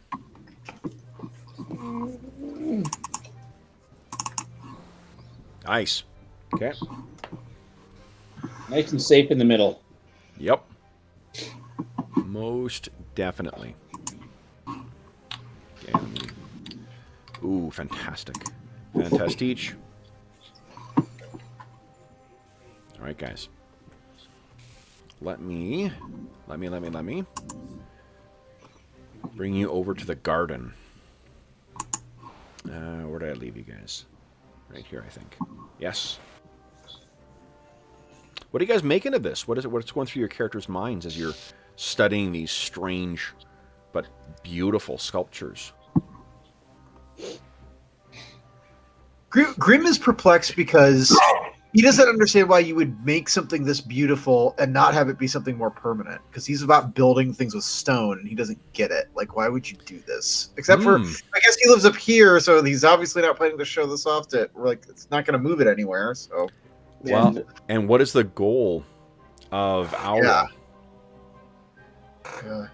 Freeze the world. Yeah. Freeze the world, make it beautiful like this. Yeah, Valkyrie's just looking at the lifelike nature of the animals and just wondering, were these real creatures turned to ice? Because that's just, they're too perfect. Mm-hmm. Have we seen creatures turn to ice yet as characters? Just ice. I don't think so. I don't think so either, no. Except for the strange frozen barbarians that have kind of slowly been turned. I don't think we've seen like something like turned straight to ice.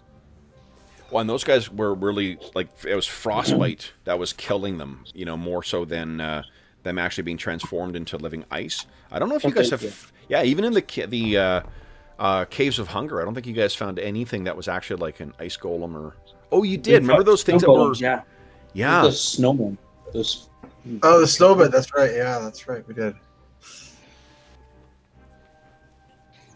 I don't know if that would draw the connection between the snowmen and these ice sculptures. Yeah. Well, Valkyrie doesn't have the artistic knowledge of Gorwin, so that's all he can think of. Okay. And what about Gorwin? What does he make of these strange but beautiful things? I think there's something, right? There's something kind of deeply fascinating about this idea of kind of, because this is sort of perhaps the closest that Gorwin has gotten to something up here that kind of really,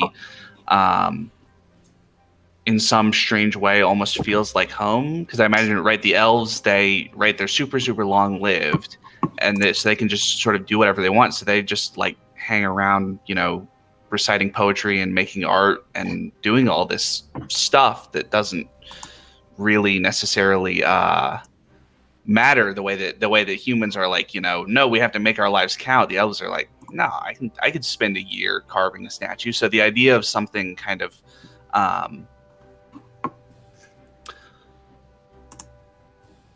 almost not necessarily useless is the wrong word, but without a necessary kind of traditional use value that is just based on kind of exists for its own beauty in that sense. That's sort of something kind of eerily, kind of an eerie kinship with whatever created these things. Yeah.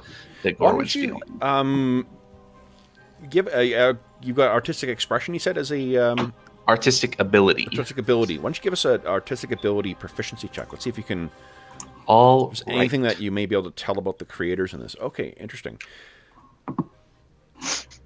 I think what you can see here is there's almost like it's almost a too perfect expression of every one of these individual creatures.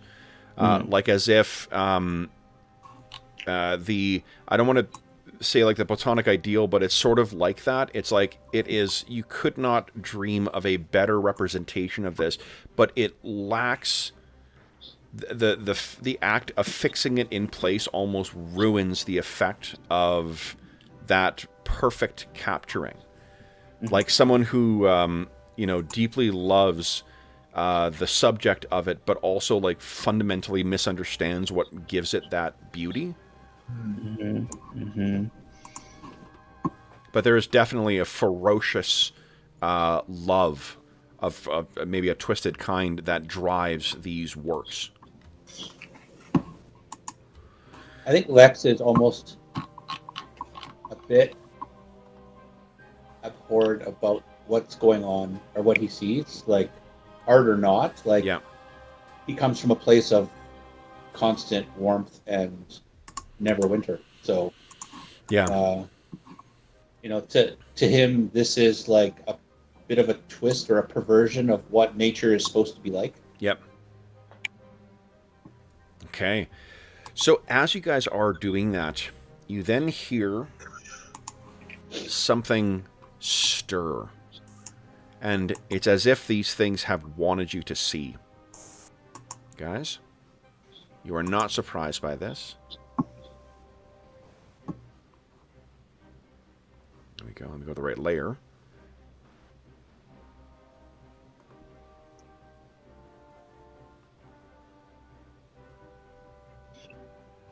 You may want to zoom out. Oh, I don't even have it in the map. Maybe I should put it in the map first. I don't see anything except a little.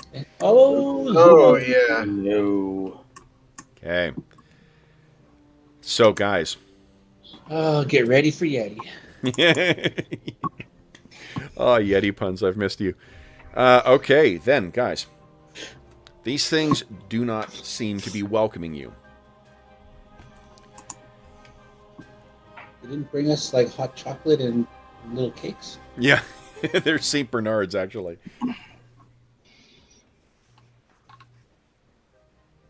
Would you guys each kindly give a wisdom check, please? I just want to see who does best on this.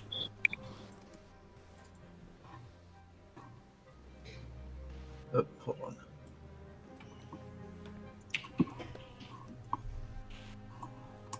Okay. Okay, good. Lex is our leader right now. Me. Grim is like, maybe if I packed it in snow, I could get it down to Waterdeep and then sell it for... Yeah, exactly. So I think the only thing I'm missing is Tom. Tom's got pretty good wisdom, too, so you gotta...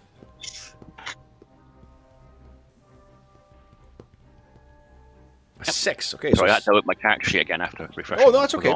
Okay, so it looks like 6 is our best roll here. So one of the things that you guys, all of you succeeded, what you can tell, you've faced these things before, right? Like you are no strangers to the Yeti, unfortunately. But in the past, these things have appeared as living creatures. You know, they've the eyes aren't. The illustration is taking a little bit of liberties with what the eyes would look like or how the reflection. But in this case, these eyes are all glowing with a pale blue light. And Tom, for the briefest of seconds, at the edge of the that hazy blue mist or fog, you see her standing there. Jesus. And then she is gone. And guys, the Yeti all start howling as if one. And I'm going to switch out our Muzak here.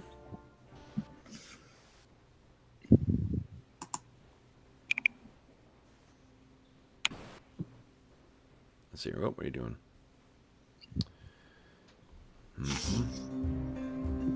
There we go. All right. Let's roll some initiative. All right. Anna's very excited. So, who, Arlen, I think you've been winning the whole time, haven't you? I lost at the end. Okay. All right, then, Dave, you are up first. Everyone decide what you're doing with your round. Hoo, hoo, hoo. And Dave, beat my 4, please. These are large-sized creatures as well, too.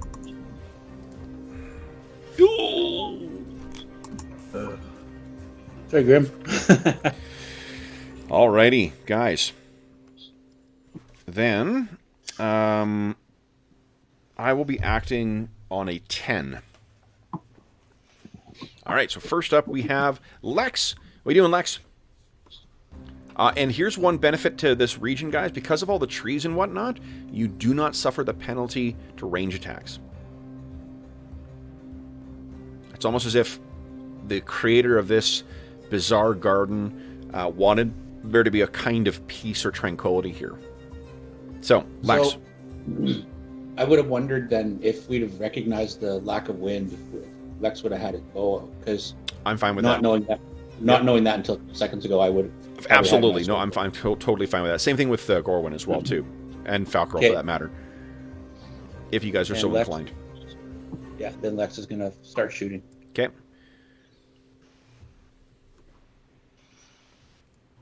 Okay.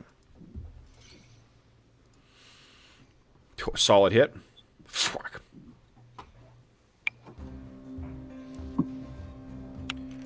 Collect some. And he'll take a step over towards Grim to maybe close off the... Okay. Good idea. Let's see here. All right. So, this is... we use a lot of different Kevin MacLeod songs in these things. This is one of my favorites. I can't even hear it, so I'll take your word for it. No, okay. You don't do... you might have your music turned down then.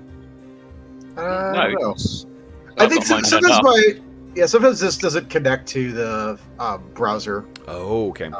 Whatever the music is this. I don't know why. Okay. So, Lex, let's see here. That means... Now, I've got these... The health bars aren't going to reflect necessarily how injured they are. I've got them at the max possible health. I'm just going to roll it individually as you guys hit them. So, it's going to look like it's a big hit, that first one.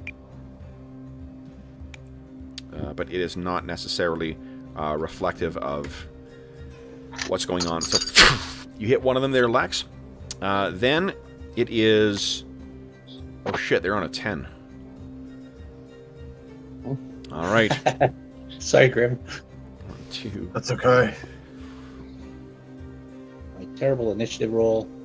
Oh no, it's fine. Don't worry about it. Yeah. Ouch. Yeah, remember they move pretty quickly.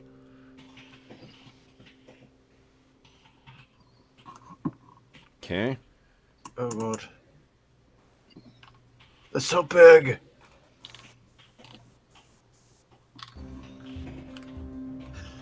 All right. 1, 2, 5, 8. Alrighty. This actually can charge in. Yeah. Can it charge in one? Shit, I didn't even realize there was the guys over there. Yeah. There's a lot of them. Yeti Oh Garden. god. Yeti Garden was the name of my high school Soundgarden cover band. Yeah. Okay. All right, I think that's all the Yeti Jesus. that need to Yeti. Oh, no, I got one over here. It's almost as if these Yeti blend in with the surroundings. It's crazy. All right, so I got some attacks here. Tom, your AC is a 0? For the first attack, yeah, because that's the buckler one. So Okay. I swear to one God, thereafter. it's fucking Saturday morning. I think you said it's the fuckler. What? You can get to As well. fuckler. Okay, so the second one hits. You take 6 points of damage, Tom. Full DR will apply. Okay, the other one misses you. I got 2 on Lex. Lex, what is your AC? 0 for both. 0 for both, so I actually missed with both. At least from the first one. The second one I hit with both. Oh shit, that means you... No, it's only a crit that I potentially hug you. You take 3 points of damage and 3 points of damage. Gorwin, we got 2 in on you, it looks like. What is your AC? There's no way that hits. Yeah, there's no way that either of those hits. Doesn't really matter. So they're getting in, but Gorwin, you are deking and weaving and keeping out of the way. You guys have faced these things several times before already. When you first, this was your greeting to the Icewind Dale. So these giant furry things charging in are no surprise for you. And Lex, you are grateful that there is nowhere they have to throw you this time. Oh god. So next up then is Grim. What are you doing, Grim? I am doing my my Ice King staff at the. I'm going to do it at the one to the. I was going to do that one actually, just because I figured one hit's going to do it. Okay. So, 1d4. I'll roll hit points. Hey. 1. 1 But point of he's damage. blinded, and he's blinded, so that's the blinding was the bigger thing. So this thing is clawing at the air. Then it is Gorwin, Tom, and Falkrel. Falkrel's going to step up right in front of Grim and say, "Stay behind me, Grim," and he's going to choke up on his halberd and wait. You got it. Takes an action to shift it, so... Yeah. No, that's good. Tom or Gorwin? I'm going to hit the one in front of me. Please do. That's a hit. Go ahead, roll damage. I'll roll hit points while you're doing that. Yes. Holy shit. Nice. Holy Christ. All right. That is Nearly down with 1 stroke. Gorwin. All right. First strike. That's A pretty hit? good. Second strike. That's pretty good. I think Excellent. that is 2 hits. Okay, go ahead, roll damage. Oh, Holy shit. Gordon's not messing around. Holy crap. First blood goes to Gorwin. So what does it look like, Gorwin, Yeah. as you take this thing down? So he kind of comes in and swipes at me. Hand lands on the ground. Gorwin, short sword into the hand to hold it in place, and then whack right across its shoulder with his long blade. And it drops down, deceased. All right. Then, I was just making sure I have the correct count for the Yeti before you guys start killing them. Then it is, I think that's everyone for their first attacks. So Tom, your second attack? Anyone else have a second attack this round? He's the fighter. He gets 2 attacks every round, right? Yes. Yeah, 7th level. fighter, you get 2 attacks every round. Okay. That's not quite good enough, Lex. Mo, that is a solid hit. So your follow-up stroke takes that one down. All right. Alrighty, Lex, you are dropping that bow. Excellent. Okay, so then, guys, that brings us, I believe, to the end of round 1. We're on to round 2. So, let's see here. Dave, we thank you for your efforts at initiative. We will, however, give an opportunity to Brandon. So everyone decide what you're doing with your round. And then, Brandon, would you kindly beat my 7? Gladly. Oh, yeah, 4. Nice. Okay. So I'm not until a 13. Lex, you are up first. What are you doing? Shing shing. Okay. Solid hit with Balroggar. Oh, sheesh. So these things are just, you don't have a good angle on it. Miss with the dagger. Are you hitting the same one you were? Yep. Okay. All right. Great hit. Then it is Grim. What are you doing? All right, I'm gonna cast Sleep centered on this square, so it'll hit these 4 right here. Go ahead and roll to see how many. All right, 2d4. 5 hit dice. One of them goes down. What? Okay. Yeah. Whatever. That's Hey, one. that's one less. You put a little nappy time on it. Drops down into the snow. What's the duration? It's like a turn or something? It's like 2 rounds per level, if I recall. Let me look that up. Okay. I had it. Okay. Then it is Gorwin, Tom, and Falcro. What are you guys doing? This is a favored round. So I'm hitting the guy in front of me. Okay. Yep, that's a hit. Just barely.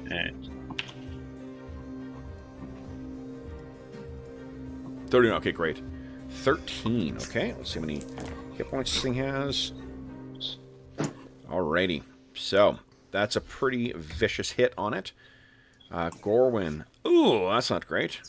That other one is better, 3? though. Yep. So you swing at it, it kind of deeks back. You see the opening and stab in with your longsword. Yeah, Falcroll's going to step forward and kind of make himself a target. Okay. Then he's going to pivot and strike the blind one to his left. Okay. 15. All right. And Falco, go ahead. Yeah, solid hit. Go ahead and roll damage. Large-sized creature. Large-sized creature. Ooh, pretty good. All right. Then, the Yeti time. All right. So I think the one that's attacking Lex still gets. Does he still get blinded? Because he's. It's been since I attacked him.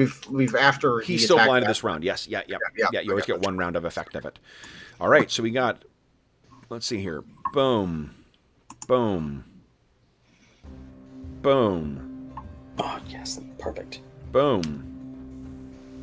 Yeah. Wait till I roll my attack. Oh wait, this was. No, my intention was to keep them off of Grim, and I think I did got that. it. Yeah, you did it. I appreciate it. Much appreciated. Okay. Form square. Repel charge. All right, so let's see here, guys. I have. First rank fire. Oh yeah. There we go. All right. So, Sexy Lexi, you got an AC of 0. 0. We'll just miss. 1 hits. Lexi's taking her 3 points of damage. And then those miss. So Lex, you are deacon and dodging and weaving. And only one of these things manages to actually land a claw on you. Falcaro, what's your AC? 1 against the first attack, 2 against the rest. 1 against the first attack. So I got a nat 20 on the one or the first or second attack. You take 3 points of damage. Okay, DR applies. DR fully applies, yeah. And I got 2 more. You take 6 and you take 1. So DR should protect you from one of those. Tom, your AC is 1 against the first one and then 2 against everything else. Is that right? 0 and then 1. 0, then 1. Okay. So 0, I hit you with that one. You take 1 point of damage, so your DR will block that. The second attack is a hit. 1 point of damage again. And then the other 2 attacks, 19, 19. Just barely. You have 3 points of damage, 5 points of damage. So DR will apply against both of those. So that's 1, and so that's 3 And I'll net. split these attacks here. That hits you as well. Tom, you take another 6 points of damage, full DR applies. And then Gorwin, what's your AC? My AC is a 1. It's a 1. Okay, so that one misses. Then I got second one. Nat 20 is going to hit. Only 1 point of damage, though. DR will apply, and then misses with the other ones. So, guys, the Yeti have given you their best, and you guys seem to be standing firm. We have second attacks here. This is a favored round, so Tom for sure gets second attack. Falco, do you get a second attack as well? Yeah, for my weapon of speed. Okay, and Lex, I think you do as well. It's a 6 hit. Bugger. Is a 6 hit on the blind guy? Yeah, I was going after the blind guy too. Hold on, sorry guys. I was looking for your results. Yeah, we got a whole bunch of rolls right at once. Yeah, right. So I nat crit 1. failed, so. Yeah, nat 1, those miss. Falcor's critical hit, pretty good. Oh, that's a 16 damage. Yeah, it was a AC of 4 to hit. AC 4. AC 6 does hit. Okay, but the 6 points of damage on this one here, Okay, that one is dead. and then Falcor, you kill this one. I'm attacking that one. Okay. So That one is dead as well. Then my second attack is irrelevant. Okay, That's where I was. is hits. And then how much damage did you do with the second one there, Dave? Or are you rolling it still? I was attacking the blind one too. I didn't realize that Falcor was still attacking it, so my damage is useless. No. You got another one that's adjacent to you.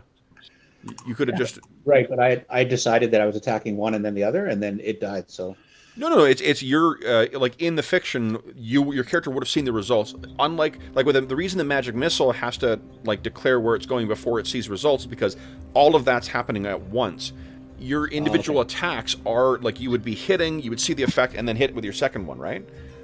okay. And I don't. And 2 points of damage on this one here. Hey, the dagger speed makes me fast, but it doesn't do a lot. Maybe it's just the weakest Yeti of the entire year, Yeah. and That's the infirmed old one. It's Grandpa Yeti. Joe Yeti Oh, who's going to God. retire at the end of this encounter. Last time guarding the statues, guys. I can't wait to go home. I plan on spending time down at the docks with my Yeti grandkids. And oh God, the stagger! Oh! It's probably the type that Falcrel has. Well, wherever it is now. Wherever it is now. All right. Tightly abandoned in the wilderness. I'll find him. Okay, so Well, of yeah, course, right. if it is related, the tyke will come back when it's grown and you're old and try and And take you out. avenge you. Right, there you Like the young daughter in Kill Bill. go. Yeah. You're screwed, Falcrel. You're gonna die in your bed. Okay, then I think that's the end of round 2, guys. We're on round 3. Dying in your bed many years from now. No, I You think when the get Yeti shows up and chokes him. Yeah. one chance. Remember me, Dad. I'll have an army of falcons at that point. Uh-huh. That don't listen. Yeah, exactly. But they're extremely Worst loyal. animal trainer ever. All right. So I think Brandon, you beat me last time. So wait, did you lose or did you win to me? I won. You won. Okay. Yep. So then everyone decide what you're doing with this round, and then Brandon, would you kind of beat my 5? Oh yeah, well. Ah, heck yeah. I'm not till an 11, guys. Cue it up. Dang, Lex. So fast. Lex, you're up first on a 0. What are you doing? Slashy, slashy, stabby, stabby. Here we go. Oh, that first one misses, unfortunately. There's no prayer bonus or anything like that going on yet, right? How many rounds is this? This is round 3. And you've been using the dagger for... This will be your second round of using Balroggar. Yep. Okay. So hit with the dagger speed. Go ahead and roll damage. Stab you again with my tiny little dagger. Yay! Daggers are not optimal weapons against large-sized creatures, though, so you are stuck with that D3 damage. Grim, you're up next. What are you doing? I am icicling this guy right here. So Excellent. 1. Okay. But the blinding is the main thing. The blinding is definitely the optimal factor. 10. That would have gotten Icing, flanking too, so does that cancel flanking? Does which cancel flanking? Well, because I'm thinking Tom looks like he's flagged. So No, he would have to actually have. That's not. They need to be adjacent in order to get. He'd have to be a little further. Oh, against Tom is flanking. Yeah. No, Tom's. Yeah, he's still screwed. He's still screwed. Yeah. All right. Well, at least they're blind. Notify his next of kin. It's no. Next is Gorwin and Falcarol. What are you guys doing? I'm gonna go after the top one. Okay. Come on, weapon of speed. That's a hit. I love this halberd. Okay. Like even on a 1, it does 11 damage. That's pretty solid. Wow. Well, it's rolling 2d6, so. Okay. So yeah, you hack into the side. Blood sprays out across the perfection of this ice garden. Gorwin, what are you doing? The one that's blinded now, does it have a worse AC because it's blinded, or? You would have a bonus to hit it. Yeah. Okay, well then I'll attack that one instead of the one I've been on. Go ahead. So yeah. Yep. Solid hit. Don't think I needed it for that roll, but let's see about this one. Oh, both of them. Look at that. Go ahead. Okay. Nice. Wheel of the 10 blind guy. Man, you hit so hard. I keep forgetting the Gorwin's a fighter. Down. Another one down. All right. Then it is Tom's turn. What are you doing, Tom? I'm hitting the one that's injured in front of me. Please do. Solid hit. Go ahead and roll damage. I think it's impossible for you to not kill this one.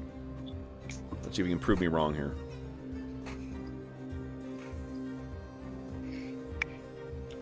Oh, yeah. Humiliating. Oh, for Yeah, I kill. just should have casually flick it with like an offense. Yeah, I think what you actually do is this thing, it steps in to try and get you. You hoof it right in the ankle, so it staggers back and its head comes down and clean stroke, its head is severed from its shoulders. The body slumps down to the ground. Then it is Yeti O'Clock. So, let's see here. I think almost all the Yeti. Oh, boy. There's a tasty treat to be had here, guys. Wait, Yeah. how did it go through? Okay, okay, go through its allies. Move through, yep, allied squares. All right. Right. So, let's see here. We'll save that one for last, though, because that'll be interesting. All right, so Lex, first, your AC is 0. 0. Okay, so I'm both this thing tries to get at you, and you're keeping its distance. No doubt it's a little wary because of that nasty little dagger of yours that's kind of stabbing in and stabbing in. Falcarol, your AC is a... 1 first attack, 2 against the others. Okay, so 1 against the first attack. That's an 18 that hits. Falcarol, you take 3 points of damage. Full DR will apply. It misses with its second attack, and then the one to your side misses with both of the attacks. You're keeping this thing at bay with your halberd. Tom, we got your AC 0 against the first one. That's an 18 as well. Only 1 point of damage, so your armor will protect you. And the second one is a hit. 4 points of damage. Full DR will apply. And then Gorwin, what's your AC? 1. Okay. Both of those first 2 claws come in and miss you completely.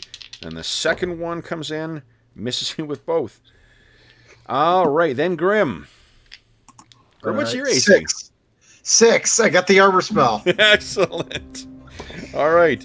So the first claw comes in, misses you. The second one rakes down, misses you. So, all right. Then it is second attacks from Tom.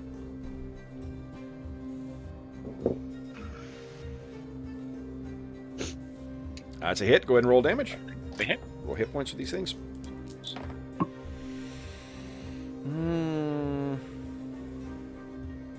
Holy, don't need hit points. Okay, wow. No, these things are tough. These things are tough. All These right. is tough. Okay, then it is end of the round. We're on to round 4, guys. Lex. Oh, Lex. Lex, that's a hit. Go ahead and roll damage. I forget that Lex has one every round. I get 2 per round Yeah. on model. on my sword, and then the dagger speed gives an extra attack. So Okay, nice. All right, guys. So then it is next round. Brandon, you're still kicking my ass with initiative. Would everyone kindly decide what you're doing with your round? And then Brandon, beat my 2. Come on. Ooh. All good things must come to the DM. So I'm acting on an 8. All right, first up is Lex. What are you doing, Lex? trying to hit. Hit. Balroggar. That is now 3 rounds with Balroggar. Hit with the dagger as well. Go ahead and roll damage with both. Oof. All right. More. Yeah, you're more nicks and cuts on this thing. Slowly getting this thing down, but you're having to do so carefully because this is a fearsome opponent. Next is Falcarol. What are you doing? Falcarol, he's like battling these Yetis, and one sneaks by him, and he can't do anything, and he just stops, turns to face it, and he says, "No!" And then magic intones his voice, and he says, "Sleep!" as he casts command. Okay. I'm gonna command this one to sleep. Okay. Yeah, because that only has a verbal component, right? Yeah, that means your halberd is unreadied now. That's fine. I'm protecting Grim. Okay. It only has a verbal component, though, Kev. He doesn't have to take his hands off his weapon. Oh, okay. Oh, that's cool. But it's get a hit saving throw if it's 6 hit die or more, or has intelligence of 13 or higher. It is neither of those things. So yeah, so it will drop down for this one round. All right. Okay. Then it is. Let's see here. Gorwin, Tom, you'll be. Oh, sorry, Grim. Grim's on a 7. What are you doing, Grim? I guess now that was asleep, I will icicle the wood to the right of Falcarol. To the right. Okay. Yep. Go ahead and make your damage roll. God dang it! It's almost as if this goddess of winter is confounding your icicle attacks. I know. All right. So that means that is at there. Okay. Then it is Yeti time simultaneous with our heroes. So Gorwin and Tom, you guys are up. But this will be simultaneous. Tom, nat 1. Oh shit. Gorwin, nat 1. Oh my god. I'm going to AF that one, I think. Astonishing Fortunate. How many do we have? We have 3. Okay. AC 12 with that. Okay, Tom, that is a hit. Go ahead and roll damage.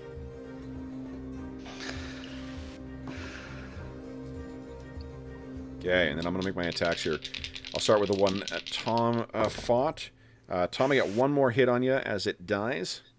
4 points of damage, full DR will apply. Then we have the sleeping one on Grim. Then Lex. First one is what? I'm sorry, I keep asking this. First AC 0 is 0 on the first attack. So check and dice. 0 on the second. Okay, hit. 0 on the third. Yes. Oh, sorry, I'm not asking Falcarol. I'm It's 1 and then 2. 1 and then 2. Okay, so I get 1 hit on you, Falcarol. You take 4 points of damage. Full DR will apply. Lex, 0 and 0. This thing still can't get at you. You're just, like, stinging this thing with little stabs and slashes. Gorwin, your AC is a 1? AC is a 1. AC is a 1. Still no hits from that one that's uninjured. The injured one, a 2 and a 3. No hits on you. All right, so at the end of the round, this one will wake up, but it's prone. Then, guys, I believe that is the end of the round. So second attacks. This is a favored round. Gorwin, you probably have a second attack.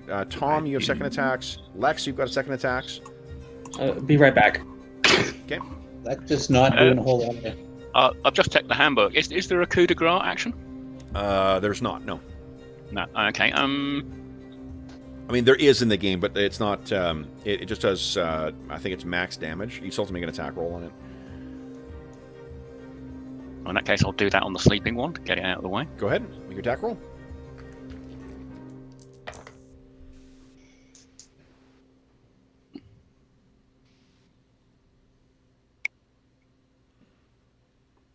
23, 28. Okay. And max damage, I think, is 19 Did you when I hit? rolled it. Isn't it AC 0? Where's your... Oh, sorry. It's not scrolling up for me. Yes, that is a hit. So what's Is max a coup de damage? grace- Isn't a coup de grace a full round attack though? Oh, yes, you're right. Oh, yeah. This is Well, the max second damage attack. would be 19. Just roll your damage here, Mo. Okay. Yeah, coup de grace aren't quite as like automatically dead in 2E as they are in like other versions, older versions of D&D. Oh, well. Okay. So, What? right. Okay, so that means... Okay. All right. Didn't Gorwin, miss a round, that's did I? yeah, nat 1. Lex, nat 1. Shit. Oh, 11. Okay. Did everyone make their second attacks now? Yep. Yeah. I cast a spell, so I didn't get one. Okay. All right, guys. That's the end of round 4. We're on to round 5. This will be 4 rounds of fighting with Balroggar, FYI. Okay, so everyone, let's see, Brandon, we thank you for your initiative service. Off to John. Everyone decide what you're doing with your round, and then John, beat my 7, please. Crushed it. Oh, awesome. I am not until a 13. Lex, you're up first. What are you doing? Yep, solid hit. Why it's a short sword? You're stabbing constantly with this thing. It's poked with a dozen different holes in its body. Go ahead and roll damage. Stop. That is enough to kill it outright. Holy So you shit. could have staggered if you wanted to move and attack a second one there. Yep, and then just roll damage for your dagger as speed. Ooh. It's cool seeing it being the green where it's like maximum damage. Less I cool know. that it's 4. All right. That's like, yes, you know, a rocker introducing a polka. Grim, you're up next. Icicling the one in front of me. Okay. There's 2 damage this time. Ooh. The All right. Staff Ice King is warming up. Yep. Yeah. It's getting there. Then it is Falcarol, Tom, and Gorwin all at the same time. What are you guys doing? I'll hit the one on the ground. Okay. Gotcha. Solid hit. Gorwin, that's a miss. I know. What the what? Apparently, Gorwin decided he'd rather flail around than kill Yetis. I think you've just you've been so deadly that these things are now keeping themselves at a distance. Okay. Did Tom kill the one on the ground? Did not. I raise my halberd blade to the air and bring it down on it. Okay. No. Oh, You bring it down on the ground. There is what 1 point. He's How many points sleeping, of right? staunching fortune are left? There's 2 2. points left. I think Tom can kill it. He's got more attacks. Okay. Then, speaking of attacks, let's have some Yeti time. Oh, yeah, Grim's already gone. Everyone's gone. Okay. So we have... We'll start from left to right this time. Gorwin, we got 2 on you. Again, I cannot hit Gorwin to save my life with his Yeti. I don't think I've rolled higher than a 9 on every one of my attacks on you, Gorwin. The Teflon elf. Then, Of course, I rolled a bunch of 1s earlier, so... well, you guys are both keeping your Trade-offs. distance. It's like I think, like from when you see it from force perspective, you guys look like you're really fighting each other, and then you cut to the side, and you're actually like 5 yards apart. Then let's see. We got 1 on Grim. This one is blinded, so it's going to take a penalty to hit. So I need to hit an AC 2 to get Grim. Maybe. I hit an AC 1. Okay. Grim, only 1 point of damage though, which is absorbed by your Yeah. armor. So your armor spell would go down by 1. What's Wait, guys? John, Absorbed? what is? No, it doesn't get absorbed, but like your armor spell goes Yeah, down definitely. after you take a certain amount of Yeah. damage. What is? That's what I Yeah. thought. It's 8 plus the caster level of the So mage for 14. hit 14. points. Okay, Yeah. so here, 14, I I'll looked give up. you a blue. We use a blue bar to track that stuff there. Okay. So there you go. 14. So you know, let's take a 1. 13. And then I've got 1 attacking Falcarol. Your first attack is 1 and 2. 1. That 20. 6 points of damage on Falcarol. Ow. Full DR will apply. And the second attack, 17. You're paying for protecting him. 4 points of damage, full DR will apply. I accept every blow. Absolutely. And one more hit. 6 points of damage, full DR will apply. Okay, this fixed. You're ducking and weaving and trying to get out of the way of these things. All right, guys. Then we have Tom has a second attack here, and I think Lex does as well. Holy smokes, just barely. So that one is now dead. Lex has enough movement to make it to the other Yeti, though. Okay. Go ahead, Lex. Oh, miss. Miss with Balroggar. Hit with Dagger of Speed. Oh, you're a Ginsu knife. Why does Balroggar have a second attack? Because I'm level 7. Oh, okay, right. Then it is 2 points of damage. All right. Do Rangers get that second attack at level 7? Yeah, Warriors do. I'm so looking forward to that level. Yeah. Yep. I'm still level 6 Ranger. No more having to work out if it's a favorite round. Okay. Then it is, I think, the end of the round, guys. I'm going to make a morale check here. Yeah, now, their morale is bolstered by the queen. Don't But run. let's And see. they want to fight a dancing short sword, so they want to stick around. They are slave to their queen. They'll be fighting to the death. All right, so that's the end of our round, guys. We're on to round 6. And the short sword can start dancing now. Yep. John. Yep. I'm very sorry for this. My I know, doesn't the like cat. It's the cat, the Whale of Doom. Beat my 9, please. it. Oh, shit. The cat You knows. were right. Oh, man. I'm not until 15. Lex, you're up first. What are you doing? Lex is going to withdraw to where his bow is, Okay. which I think there. Or no, it was right beside. So him. if you're... Yeah, there you go. Yeah, perfect. Well, you can only move 3 squares too, right, with the withdrawal? Yeah, and so he doesn't take an active opportunity. He leaves his sword in the square that he was in to fight. Okay. And go ahead and make your attack roll. It's the first time I've seen that dancing sword dance. Yeah. Nice. And every single time we make reference to that, I get ABBA stuck in my head. Cat doesn't like ABBA. No. What are they, Swedish? Fuck the Swedish. You're racist, Cat, against Nordic people. It's weird. Okay. Then it is Grim, your turn. All right, I will Jiminon's Icicle, the one to the right of Falcarol. How many charges are left in that thing? Like 223 or something like that. Make sure you're counting it down. I know. Okay. I am. Which one are you hitting? Sorry, the... The one to the right of Falcarol. Okay, yep.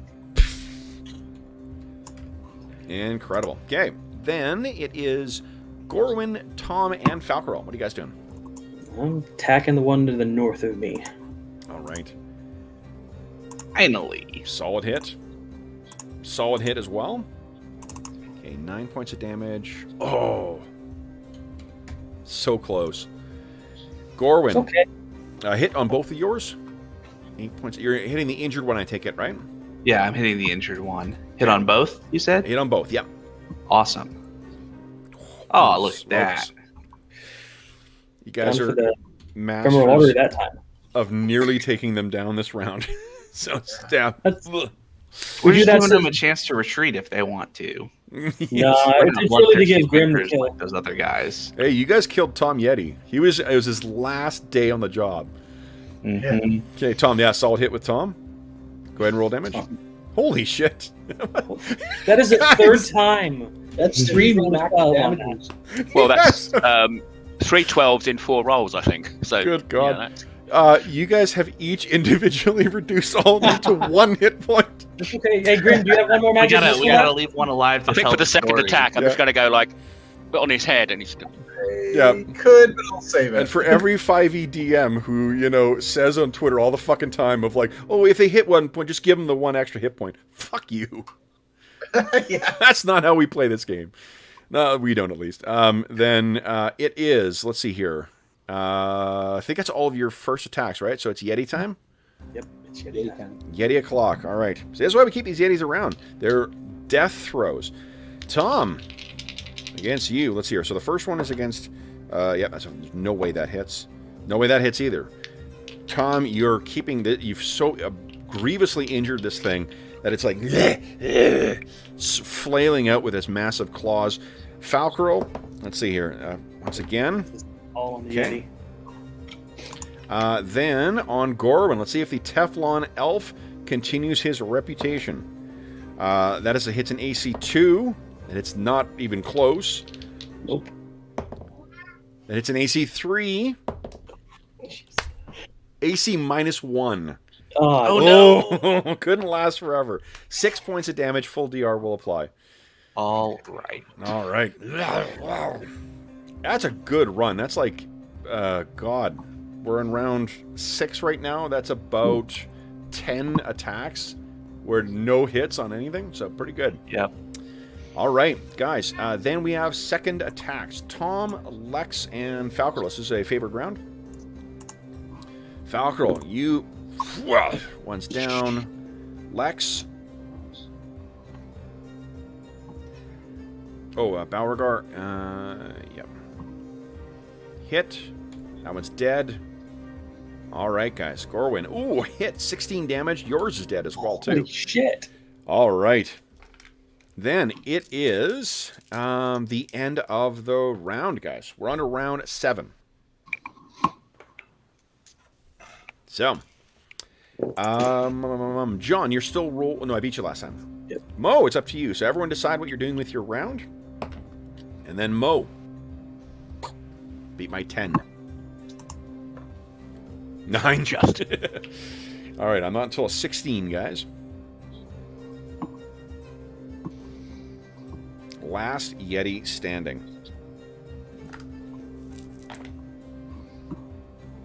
Okay, that is... I can adjust his... I'll actually adjust his proper health bar because he's the last one living. If the sword's dancing, Kevin, I'm not holding it. Do I use that initiative or do I use the initiative of the weapon that I'm holding? Use the... Whatever you've been normally using to calculate your initiative. Just use that. Okay. Because Beauregard's still potentially fighting, just it's not in my hand. What do you have to do to move it? Does it move automatically, or do you have to spend an action? I have to direct it. Oh, okay. Okay. Yep. I think. Alrighty. Nice. So then, first up is Lex. What are you doing? Beauregard flies across the field between Lex and Grim and strikes out at the one on Gorwin. Go ahead. That's actually a hit. Really? Yep. Go ahead and roll damage. I've got the health bar set up properly. Holy crap. So it flies across, stabs into this thing. Gorwin, it zips past your ear. Is that it for you, Lex, or are you moving in as well? No, I'm going to put my dagger away. Okay. Next is Grim. What are you doing, Grim? Icicling this one. Go ahead. Hey. Oh, 4. Okay. 225 of them left. That's I looked it up here. Okay. Then it is Gorwin, Tom, or Falcor. Let's start with Gorwin. You see what talks. Yep, Nice. solid hit. That thing's dead. And Oh, didn't even need the extra one. no. So you see this, the Beauregard comes zipping in, hits this thing, its guard goes down, and then you step forward and stab, driving your, what do you call it, your sword up to the hilt into its chest, and it just drops down, and you bring it out and flick the blood off into the snow. There is still one that is asleep. Let's go murder it. Let's go murder it. Well, you guys go murder it. I'm casting Cure Moderate Wounds on Tom. Okay. Collecting my bow. Orin can do it. He's got that extra attack.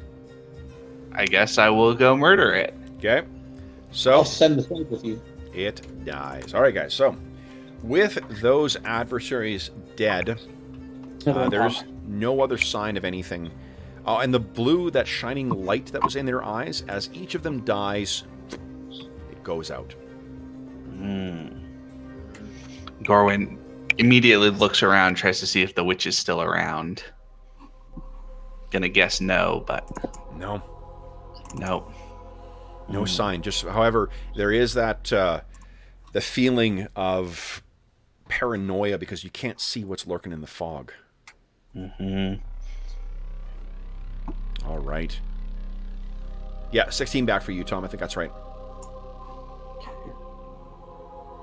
So then. And then I'm going to drop some cure lights on myself. Okay. So 10. Nice. Cool. I Okay. feel better. Alrighty, guys. So then, what you see... Remember, there is this well-trodden path that you are now moving across. Did it keep the reveal, guys? It did. did keep the reveal. Yeah, it did. Okay. I hope that they address that, because the new dynamic lighting has been pretty cool on some of the other maps we've used. I don't know why this was so effed up on this one, but anyway. The direction that the light seems to be going... Oh, I'm moving you guys. Is... Or the light, the crystal is off in that direction. All right. This path is about 20 feet across as well. Is it hard packed, easy to walk on? Most definitely. It means frost giant path. Can we spend a moment with like Falcuril or Lex trying to examine the path and see what's been traveling on it? You can easily see that there are some massive tracks from frost giants. Why don't you, one of you guys pick whoever's going to roll and give us a tracking roll? I have tracking. Do you have tracking, Lex? Okay. I'll go for it. Okay. All right. You can also see that there are larger than human but smaller than the massive frost giant tracks, which have the bestial kind of like oversized feet that are characteristic of the Yeti. There also looks like there's some smaller, older tracks on here too. Looks like humanoids and yetis. Don't see any signs of frost giants. Well, apart from the frost giant tracks that I told you. Yes. What? So is Falcuril telling us about frost giants or not? But yeah, Well, their I'll point footprints are like 4 feet long, so how could we miss them? He's Okay. standing in one. I don't see any of them here. Nope. Okay. Just the tracks inside the track. Well, if we can move faster, then we've got a longer range, right, for today. Well, we're not going to investigate this cave. Is there a cave? What cave? I think that was Oh, somebody right, asking if there was a cave. Yeah. That Is was there me a making cave? a 13th warrior. That was me making a 13th warrior reference. Yeah. It's no cave. Dave's obliged to get one of those in procession. So Ah, Yeah, yes, it's- the extreme danger elite Huskars face with Neanderthal warriors, yeah. what do you guys wish to do next then? I think we should head as the crow flies to where to the places. I don't want to see the path. Cool. Well- I don't know, is it worth just spending 5-10 minutes just having a quick check of this sculpture garden, seeing if there's anything interesting hidden here? But we already Place weirds me out. I say we just move down the path. Yeah. Okay, it looks like that's the majority, yep. Okay. Begin following the path. How's the wind? Is the wind just The wind, as soon Calm as you down. step out of there, it's back to the same, and you're not making any faster progress here, unfortunately. Even in the upside is that it's easier to walk on. The downside is it's slightly raised, so you're exposed to the full force of that wind. So you are now an hour out from your home base, but you have not come across anything further. This garden seems to... You see where all those little markings are, those little blue things? That's how far this garden continues to stretch. Can we use the crystal thing to see? Does the image change at all? It does not. It still reveals it being off in this direction. So do you wish to go overland, or do you wish to go follow this path? let's Do go we over want to that. head back to Yeah, I'd say overland if the wind's this bad and that we can't go any faster. Okay. And we're more visible if we're on the path. So. Yeah. But I think what Lex is talking about is what we were talking about before the Yetis attacked. Is we've got kind of a limited range this afternoon of how far we can go. At what point do we want to turn back and try to find our griffins? And, You guys are at 3:30 at this point. Yeah, it's 3:30 now, and we're an hour away from our camp. So it'll be 4:30 by the time we get back if we turn around now. I don't know. What time do we think that the sun is going to set? Probably Do we like know? 5-ish. 5-ish? Maybe if we head back and camp and, assume we make it through the night, we could actually come back here and set a camp somewhere on the edge of the garden or beyond it. Away from Or the path. alternatively, we could go back to the boat, kill the skeleton thing. It'd be a secure shelter from the elements underneath the... I vote no. The thing was huge. The double take of Dave was fantastic. Yeah, I remember its going- hand was this big. When it's warm, I don't know. I'm just saying the griffins could hunker down. I think for tonight, let's just go back to the griffins I and know. set up a camp, and then I'm saying for tomorrow we can tomorrow. range further, right? Okay. Yeah. So That's a smart move. you guys Do it. make your way back over here. I need some spells. Yeah.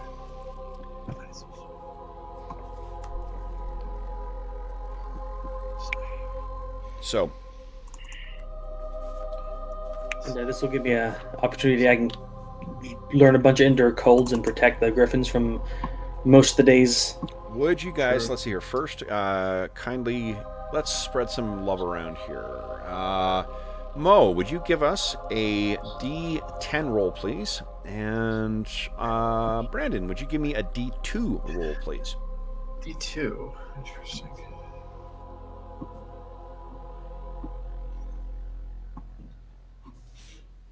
Oh, only one of them, not 2D2. But that's good. I'm No, going I to take the first one. That's me rolling for broken arrows. Oh, okay. Got it. So someone does need to roll the D2 for. Oh, Brandon is. Yep. I did. Brandon Oh, rolled it was a one. one. Oh, sorry, yeah. Yeah, I see it now. Yeah. All right. So- Excellent. And let me check something here. All right. So, guys, you are making your way. I think because I still have you guys on here. Yes. The wide open white map. Love it. Okay. So, if you guys are in that same sort of marching formation you were before, I think this We're heading is this way now. about right. Yeah. Yeah. Okay. As you're making your way along here, what you can see, and the wind is still equally as bad as it was before. Give me a, let's see here, Arlen, would you give me a D8 roll, please? Because the wind keeps shifting on this damned island. 3, no, same direction though, coming directly from the side.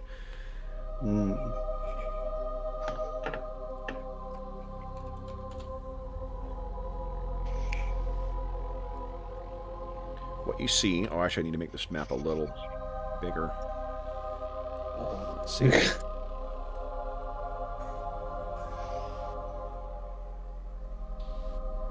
Oh, you know what? No, I'll just move you back a bit.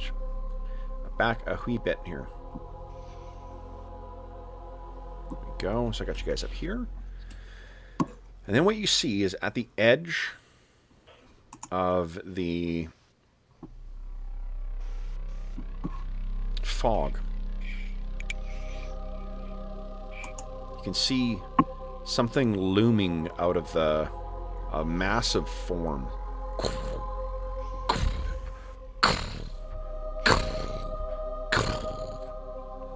And it continues to get closer. All right. Can I Tassa's shriek it off in the opposite direction from where we are? You're gonna try and cast a spell on the form?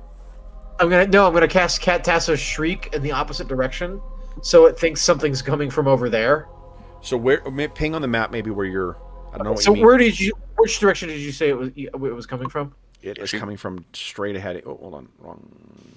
Head is in down south. here. Right Down here. Yep. Okay, so I am going to ping it over. Let's say over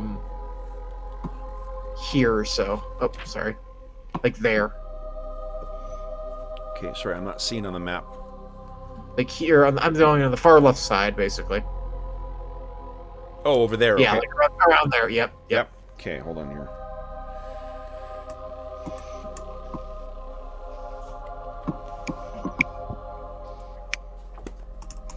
Okay. Tasha's Shriek, what does it do? It makes a shriek in a direction I don't have to do vocal components, so that's the only noise it will make. And it is let's see, what's the range on that? It is, where did I read? So many fields for notes in this book that I always there it is. 10 yards per level away. So I guess that would be 60 and it just makes yards. a sound of a shriek?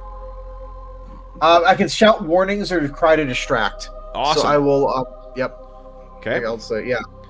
So then then what you guys see, lumbering, and you get a brief glimpse of this.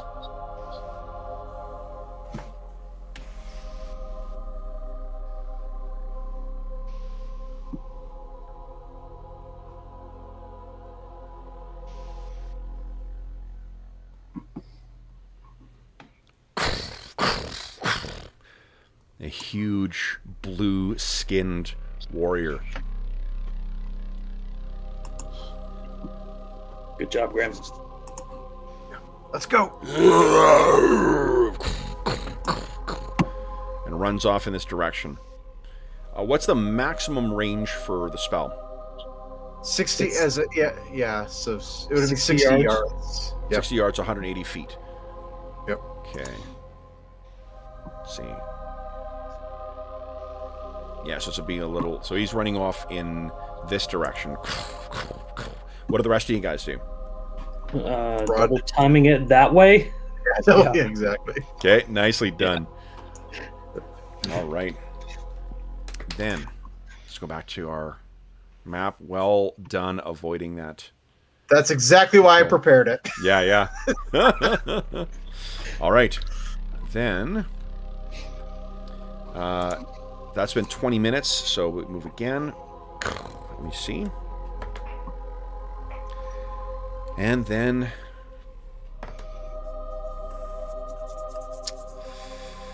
Okay. You are traveling back to your home base here.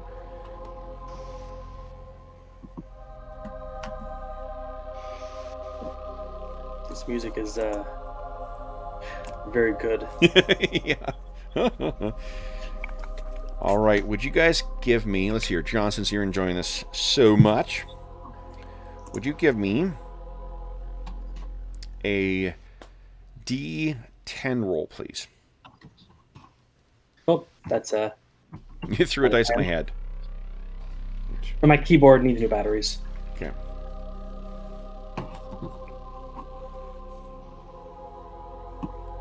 What you guys can see as you're getting close, you think that the rangers in the party, you think that you're maybe about 15 minutes off from your base, and you can see massive footprints in the fresh snow.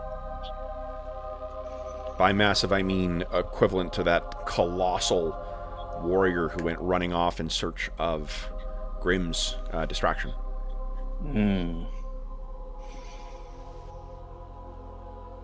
Are they leading away from our camp? They seem to be heading in the direction of your camp. Not quite directly towards it, but off in that direction. Maybe we should follow the tracks to make sure they turn away? Or should we run back to our camp?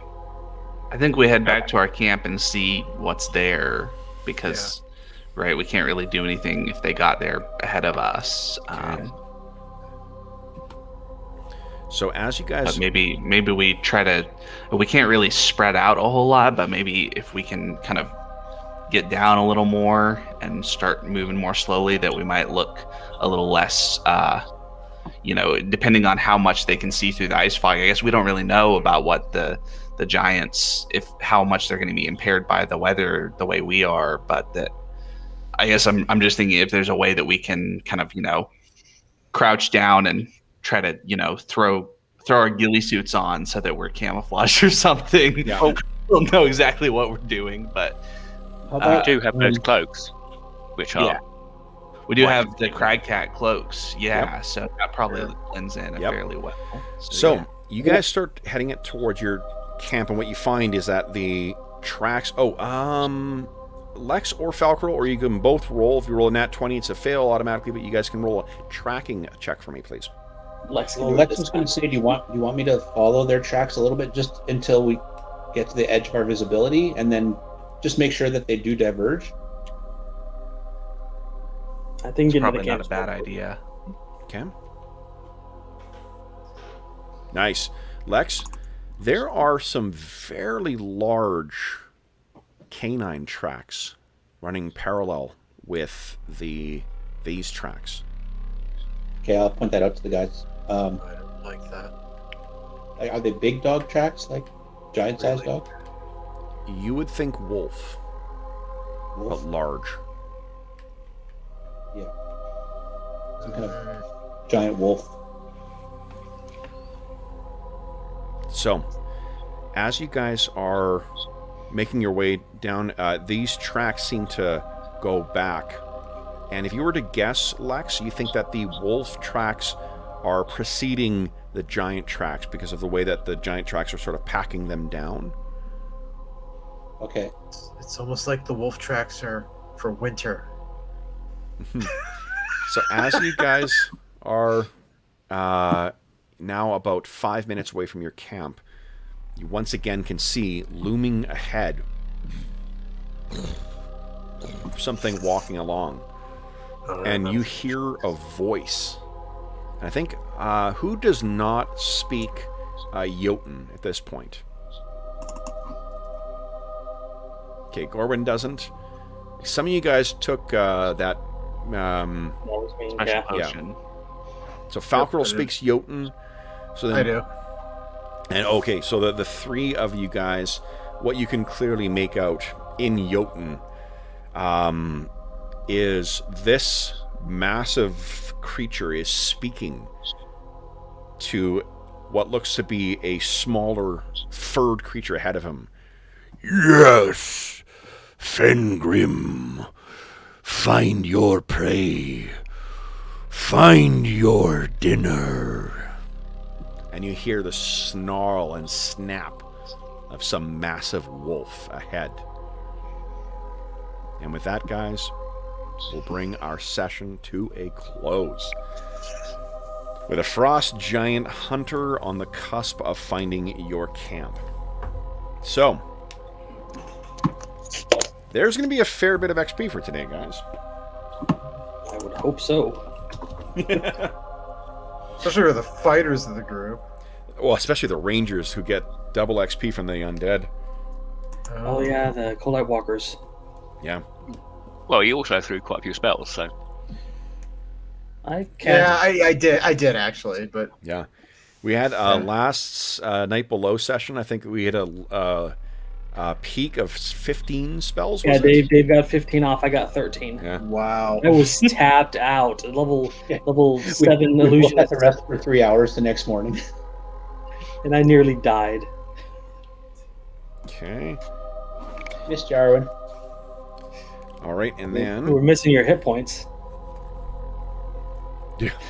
Yeah, that was a tough fight.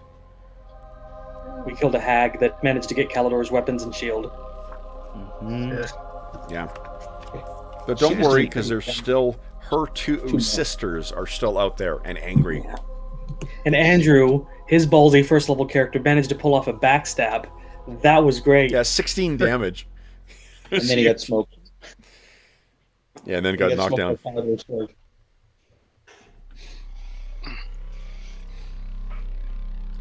And also, Falcrel bravely became a Dormant. dressing attendant Or Dorman did? Yeah, Calidor had taken off his armor because the hag hit him with enfeeblement and knocked his strength down. So I had to help him get dressed. All right. How many points of Astonishing Fortune are left, guys? We have 2. 2 points left still. Nice. Gotta slow down and read my messages. Make sure they're spelled correctly. Alrighty, let's see here, guys. So, Anna is very excited to see how much you guys get. All right, so for the non-ranger fighters, holy shit, you have defeated 83 hit dice worth of adversaries today. Jeez. Non-rangers? That's non-rangers? That's non-rangers. The rangers, you count it as 107 hit dice worth of adversaries today. Holy crap. Yeah, you guys are not fucking around anymore. I just got 64,020 experience. Well, not 64, 6,420. Yeah. That's a lot. Okay. 7490. 450. Woo! Yeah. Okay. Oh. Times. Hey, Grim, when we're in camp tomorrow, do you want to identify that bag?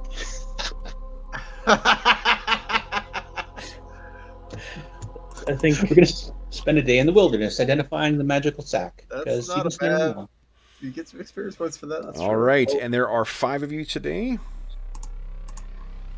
oh, this is going to make or break 7th level for... Guys, today, before any prime requisite bonuses apply, in addition to your class-based XP bonuses, you are each earning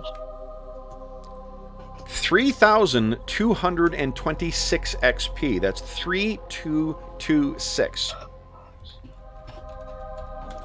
Divided by that is a chunk of experience. That is a big chunk. Also some big fights, so... Yep. Alrighty, so then, guys... That world has dinged. Nice! Congratulations. Level 7 ranger. Go ahead and roll your 2d10. Wow, 10,716. 8 hit points. Or 4, I guess, for you. Yeah. Anyone else ding? Not yet. Not Like yet. 20,000 away. Oh, jeez. Yeah. All Well, because right. I had just recently dinged like a couple times ago. So. Yeah, fair enough. All right. I'm getting close to 8. Close to 8th. Oh, that's awesome. Nice. I'm like 15,000 away. Then, with that, guys, let's bring our session to a close. So, for those listening at home, thank you so much for joining us for session 60... What did I say? 68? 66? 67. 67. There we go.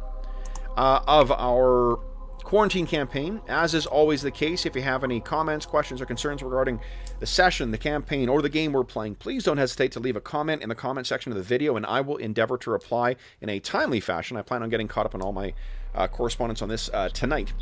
In addition, you can find a link in the description of the video to the Dungeon Musings Discord server.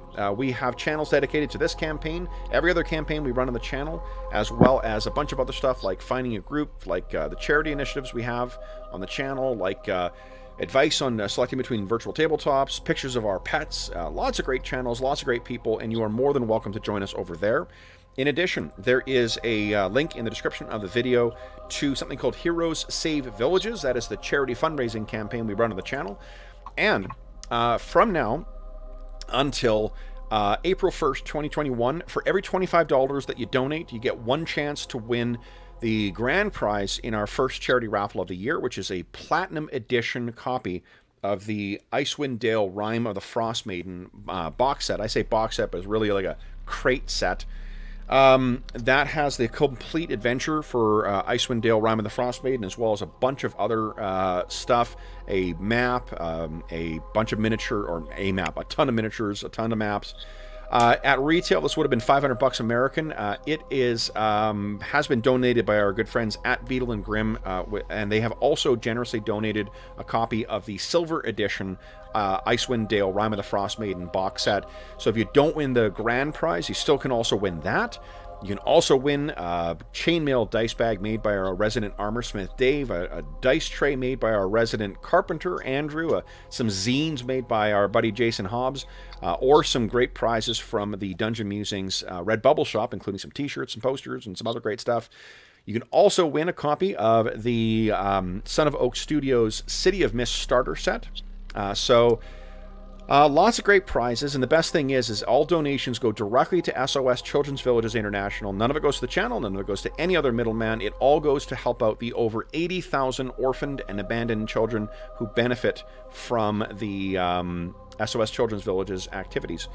You can also find me, if you have any questions or concerns, on Twitter at Dungeon Musings and by email. My email address is dungeonmusings@gmail.com.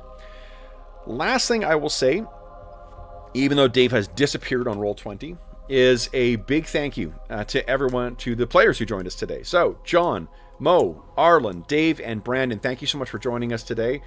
For those listening at home, if you are joining us during the current crisis, the reason we kicked off this quarantine campaign in the first place, we do hope that this finds you healthy, safe, and weathering the current crisis as well as can be expected. We hope that we gave you a couple of hours to take your mind off of the troubles of our world and think about the troubles that our heroes on Grimskala Island are getting themselves up to. And until we see you again, stay safe, stay healthy, and happy gaming. Bye. See ya.